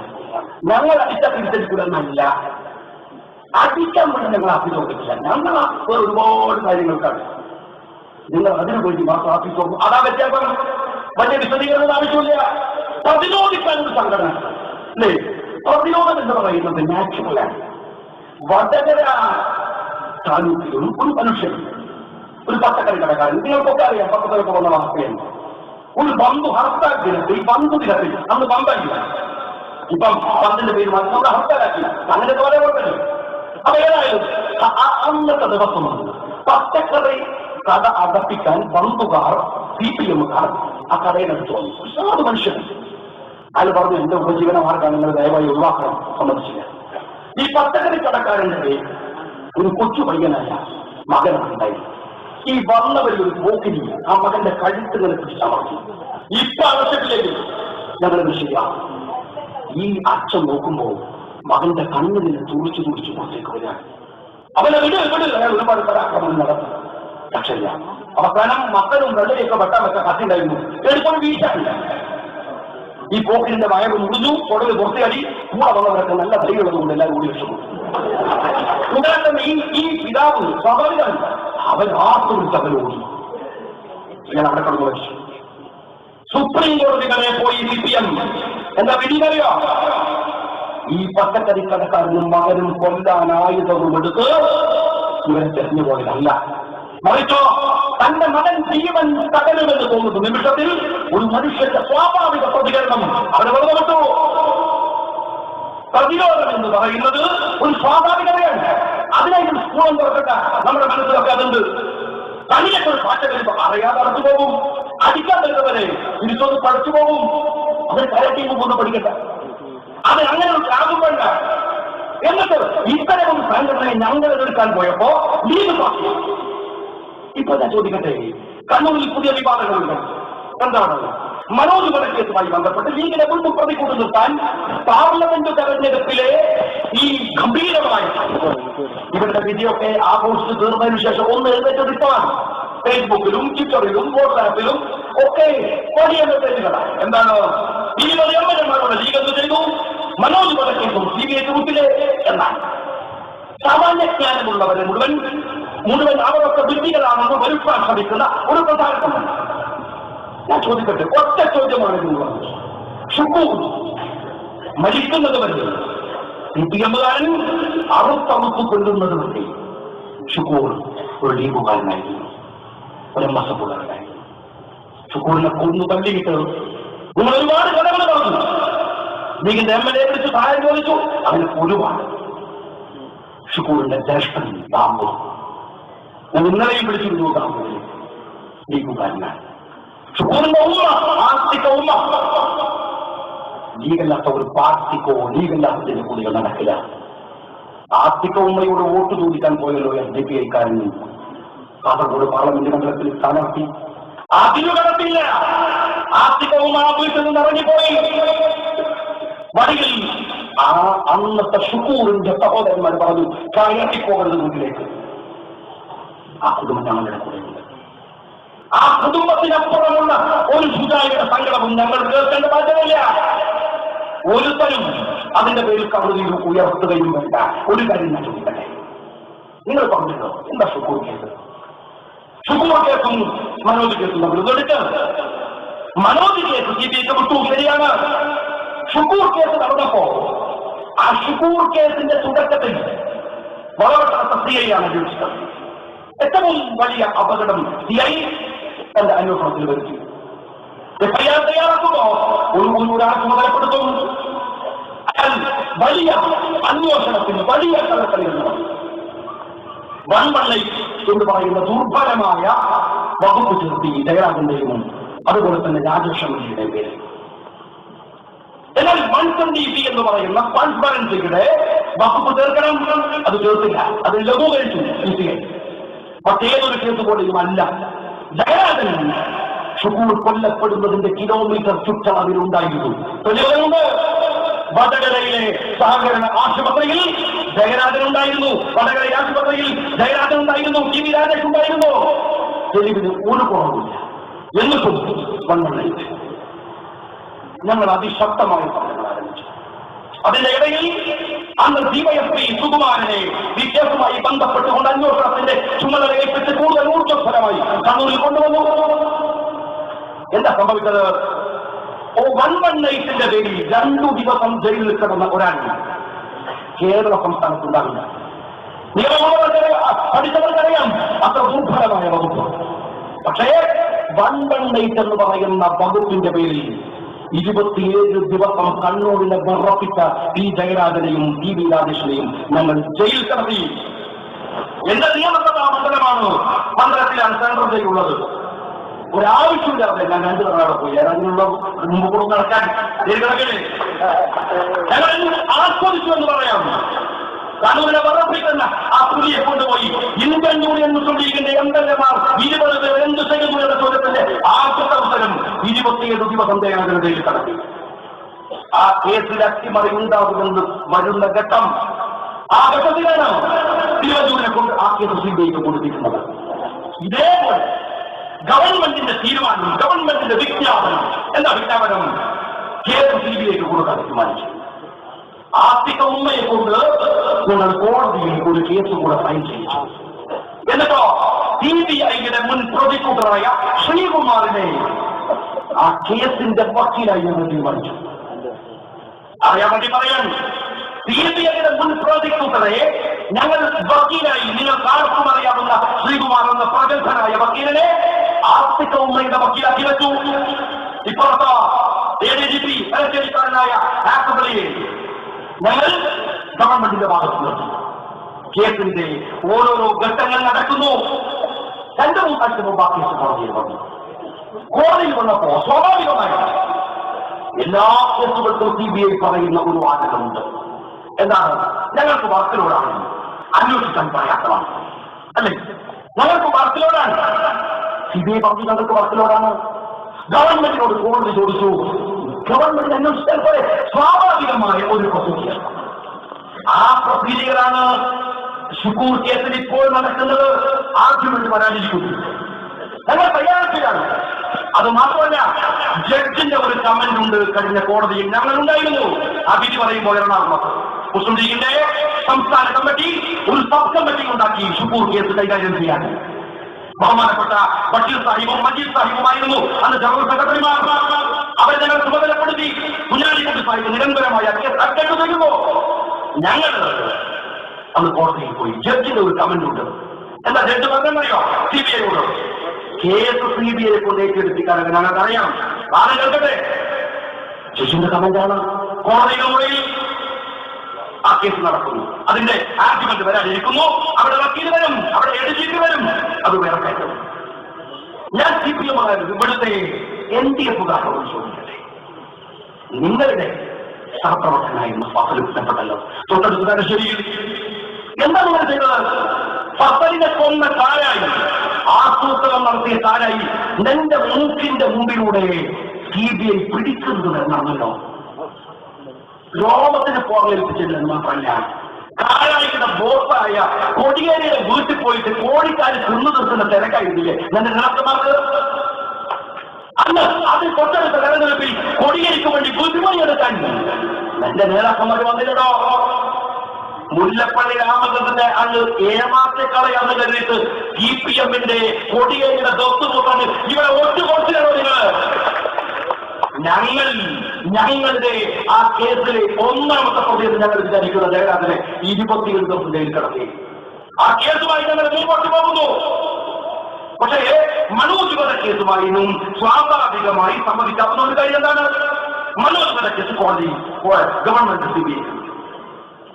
ഏതെങ്കിലും ഒരാൾ കോടതിയിൽ അതിനെ ചലഞ്ച് ചെയ്താൽ സ്വാഭാവികമായി കോടതിയിൽ വരുന്നത് എന്താണോ ഷുക്കൂർ കേസിൽ സംഭവിച്ചത് അതേ പ്രൊസീജിയർ ഈ മനോജ് കേസിലും സ്വാഭാവികമായി സംഭവിക്കും. ഒരാൾ കോടതിയിൽ പോയാൽ ഷുക്കൂർ കേസിനെ കോടതിയിൽ ചലഞ്ച് ചെയ്തതുപോലെയുള്ള ഹാജര അവിടെയും നിൽക്കുന്നു. പക്ഷെ ഞാൻ ആഭ്യന്തരമന്ത്രിയോട് പറയുന്നത് മനോജ് വധക്കേസുമായി ബന്ധപ്പെട്ട് സർക്കാർ ആലോചിക്കേണ്ട വേറെ ചില കാര്യങ്ങളുണ്ട്. എന്താണത്? അതെന്താണെന്ന് ചോദിച്ചാൽ ഷുക്കൂർ വധക്കേസും ചന്ദ്രശേഖരൻ വധക്കേസും കേരളത്തിൽ ഉണ്ടാക്കിയ ഒരു മാറ്റമുണ്ട്. ചന്ദ്രശേഖർ വധക്കേസ് ബന്ധപ്പെടുന്നു, ഷുക്കൂർ വധക്കേസ് ബന്ധപ്പെടും. ഞങ്ങൾ പറഞ്ഞു കൊലയാളികളല്ല പ്രതികൾ. കൊല്ലാൻ വേണ്ടി പോകുമ്പോൾ ഉപയോഗിക്കുന്ന കത്തിയോ വാളോ കണ്ടുകിട്ടിയാൽ എന്താ പോലീസ് പറയുക? തൊണ്ടി മുതൽ കണ്ടെത്തുക. വെട്ടിയവനെ കണ്ടാൽ പോലീസ് പറയും പ്രതിയെ പിടിച്ചു. ഞങ്ങൾ പറഞ്ഞു നിയമവ്യവസ്ഥിതികൾ മാറ്റമുണ്ടാക്കിയാലും തരക്കില്ല. ഇതല്ല ശരി. എന്താണ് ശരി? ശരി എന്ന് പറയുന്നത് കൊന്നവൻ തൂളാൻ, ഏതുപോലെ കൊല്ലാൻ വേണ്ടി ഉപയോഗിച്ച കത്തി പോലെ. അത് ഉപകരണമാണ്, അത് അതിന്റെ ഉപകരണമാണ്, കൊണ്ടിയാണ്. എന്നാൽ പ്രതി കൊല്ലിച്ചവനാണ്, കൊന്നവനല്ല. കേരളത്തിലെ രാഷ്ട്രീയത്തിലെ കലാപങ്ങൾ അവസാനിപ്പിക്കണോ നിങ്ങൾക്ക്? ഇരുട്ടിന്റെ മറവിലെ തെരുവിൽ കലാപങ്ങൾ ഉണ്ടാക്കുന്നവരുടെ കലാപം നിങ്ങൾക്ക് അവസാനിപ്പിക്കണോ? നിങ്ങൾ പിടിക്കേണ്ടത് പ്രതികളെ, യഥാർത്ഥ പ്രതികളെയാണ്. അവർ വെട്ടിയവനല്ല, അവൻ കുണ്ടമാക്കിയവനല്ല, അവൻ കൂടാൻ യഥാർത്ഥ പ്രതി കൊല്ലിച്ചവനാണ്. കാരണം ഇവൻ ഒരു പ്രതിയെ ജയിലിലേക്ക് പറഞ്ഞേക്കാൻ പിന്നെയും മാനകത്ത് പ്രതിയെ എടുക്കും. അതുകൊണ്ട് കലാപ രാഷ്ട്രീയത്തെ കേരളത്തിൽ നിന്ന് ഉന്മൂലനം ചെയ്യണമെന്ന് ഗവൺമെന്റിന് ഉത്തരവാദിത്തമുണ്ടെങ്കിൽ ചെയ്യേണ്ടത് കൊല്ലിച്ചവനെ പിടിക്കലാണ്.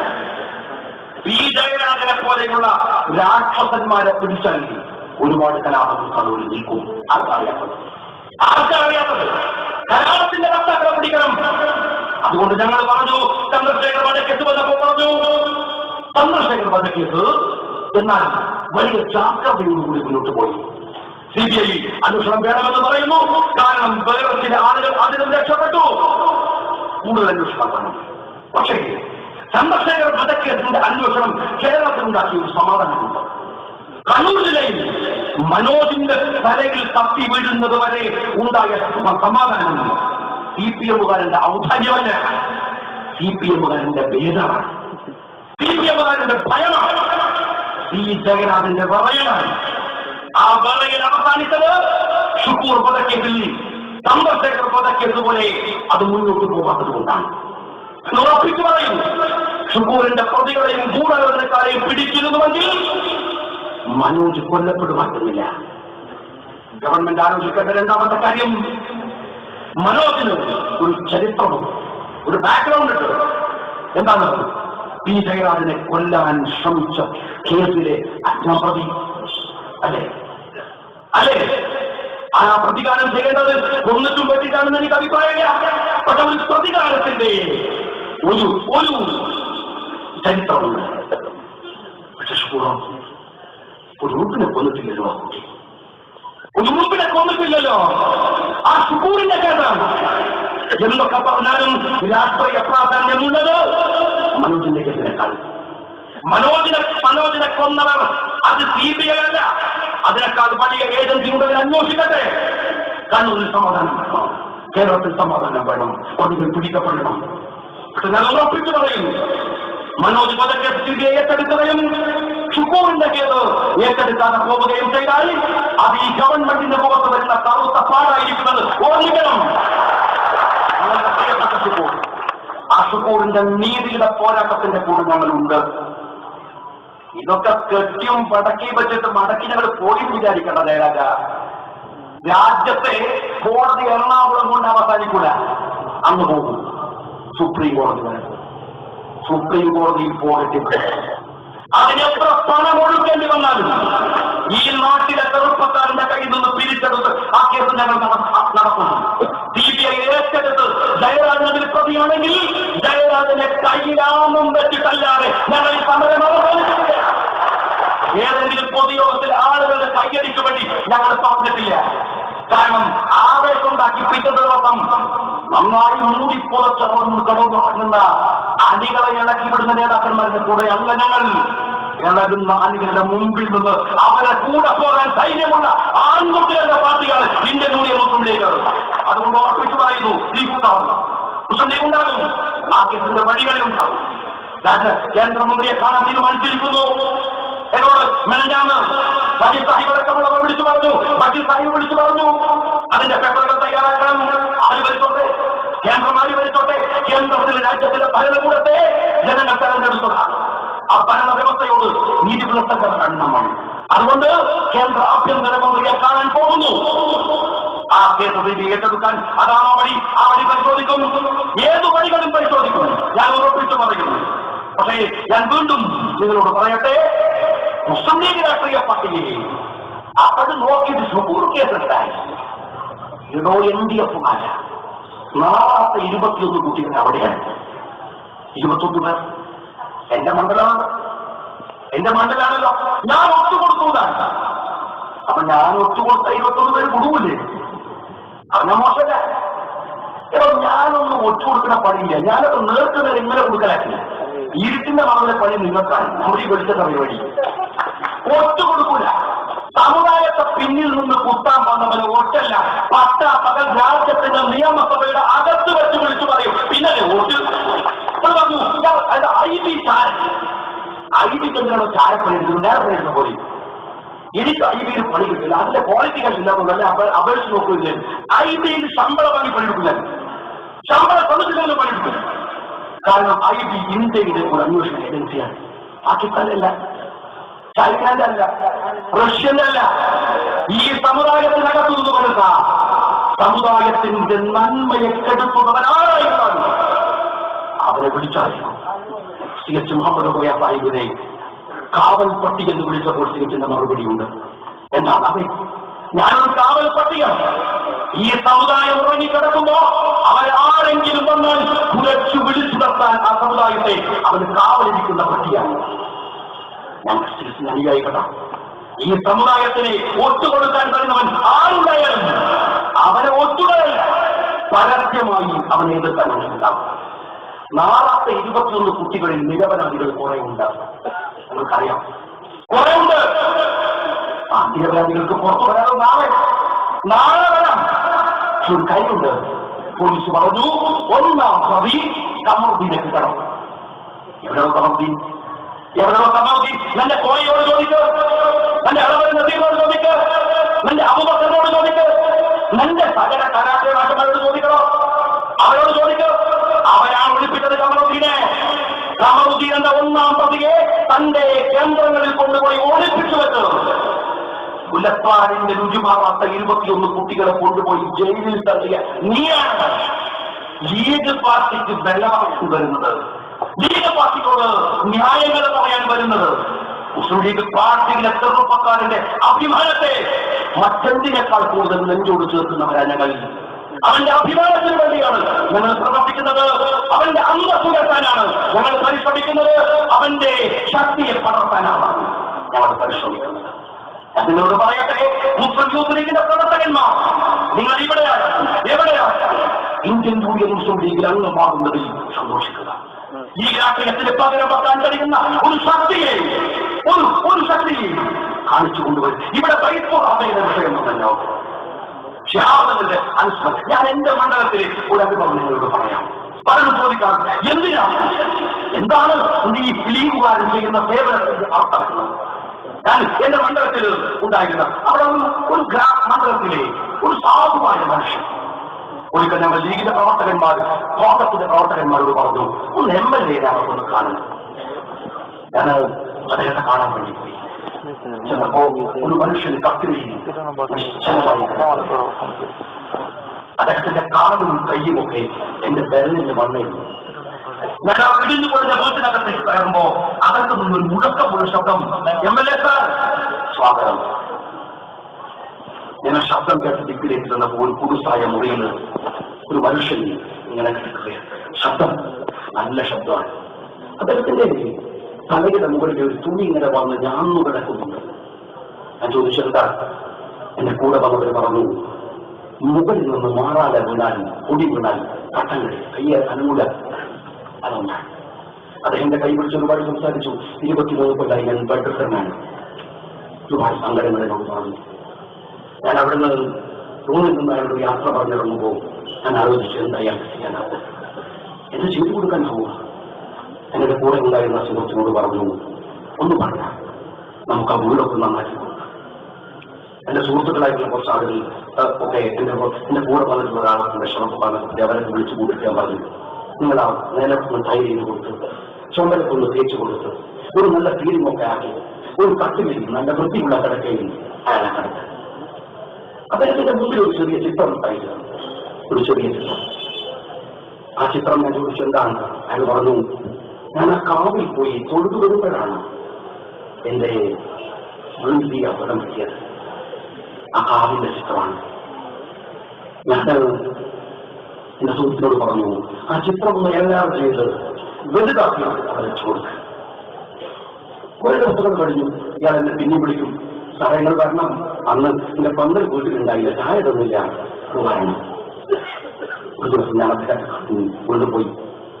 ഒരു ദിവസം കാണാൻ ഞാൻ അദ്ദേഹത്തെ കാണാൻ വേണ്ടി അവിടെ പോയി. ചെന്നപ്പോ അദ്ദേഹം വളരെ ഉഷാറായി, എന്നോട് നന്നായി സംസാരിച്ചു. ഞാൻ നോക്കുമ്പോ ഞാൻ എല്ലാം ചെയ്ത് കൊടുത്ത ആ കാവിന്റെ ഫോട്ടോയുടെ അടുത്ത് എന്റെ ഫോട്ടോ വെച്ചിട്ട് ഒരു മാല ചെയ്തു. ഞാൻ പറഞ്ഞു, സഹോദരൻ ഞാൻ മരിച്ചുകൊണ്ടിരുന്നില്ല, കുറെ മാല. അയാൾ പറഞ്ഞു, അവിടെ പോവാ. ഞാൻ ഒരു നിമിഷം ആലോചിച്ച് നോക്കി, എന്താണ് ദൈവമെന്ന് പറയും, എന്താണ് അള്ളാഹ്? ഒരു ബിംബവും ഫോട്ടോയും വെച്ച് പൂജിക്കുന്നതും നമ്മൾ വിശ്വാസം അർപ്പിക്കുന്നില്ല. പക്ഷെ അള്ളാഹുവിന്റെ സാന്നിധ്യം വേണം, ദൈവത്തിന്റെ സാന്നിധ്യം ഉണ്ടാകും.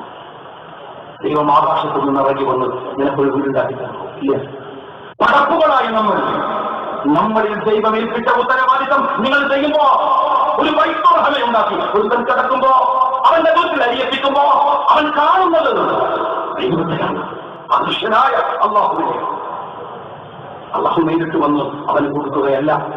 അള്ളാഹു ഏൽപ്പിച്ച ഉത്തരവാദിത്തമുണ്ടല്ലോ. ഈ നാട്ടിൽ നിങ്ങളെ ഏൽപ്പിച്ച ഉത്തരവാദിത്തം നന്മയുടെ, സ്നേഹത്തിന്റെ, കരുണയുടെ, ആർദ്രതയുടെ, സഹാനുഭൂതിയുടെ, വിട്ടുവീഴ്ചയുടെ ആ കാരുണ്യം കൊണ്ടുപോയി എത്തിക്കുമ്പോ ദൈവത്തിന്റെ സാന്നിധ്യം അനുഭവപ്പെടും. ഒരു വിശ്വാസം ചെയ്യുന്നത് സമാധാനം. ഇങ്ങനെ നിങ്ങളെ വിമർശിച്ചോ? ഞങ്ങൾ ഏൽപ്പിച്ച ഉത്തരവാദിത്തമാണ് ഞങ്ങൾ നിർവഹിക്കുന്നത്. ആ ബാധ്യതയാണ് ഞങ്ങൾ നിർവഹിക്കുന്നത്. അവർ കാണുന്നത് ദൈവമേൽപ്പിച്ച ഉത്തരവാദിത്തമാണ്. അവിടെ ജാതിയും മതവുമില്ല സഹോദരന്മാര്, അവിടെ വർഗവും വർണ്ണവും ഒന്നുമില്ല സഹോദരന്മാര്. റഹ്മത്തല്ല, ഒന്നിനും മനുഷ്യനെ സ്നേഹിക്കാൻ കഴിയുന്നവരാവുക. അല്ലാഹു ഹൃദയത്തിലേക്കല്ല എവിടേക്കും കിട്ടുന്നുണ്ട്. അതുകൊണ്ട് നന്മ നിറഞ്ഞ ഹൃദയം കൊണ്ട് ഈ നാടിനെ, നാദാപുരത്തെ, കോഴിക്കോടിനെ ലോകത്തെത്തിയടക്കാം സുനിതയിലേക്ക് തിരിയുക. നിങ്ങളുടെ യാത്ര തുടരുക. അല്ലാഹു അനുഗ്രഹിക്കുമാറാകട്ടെ.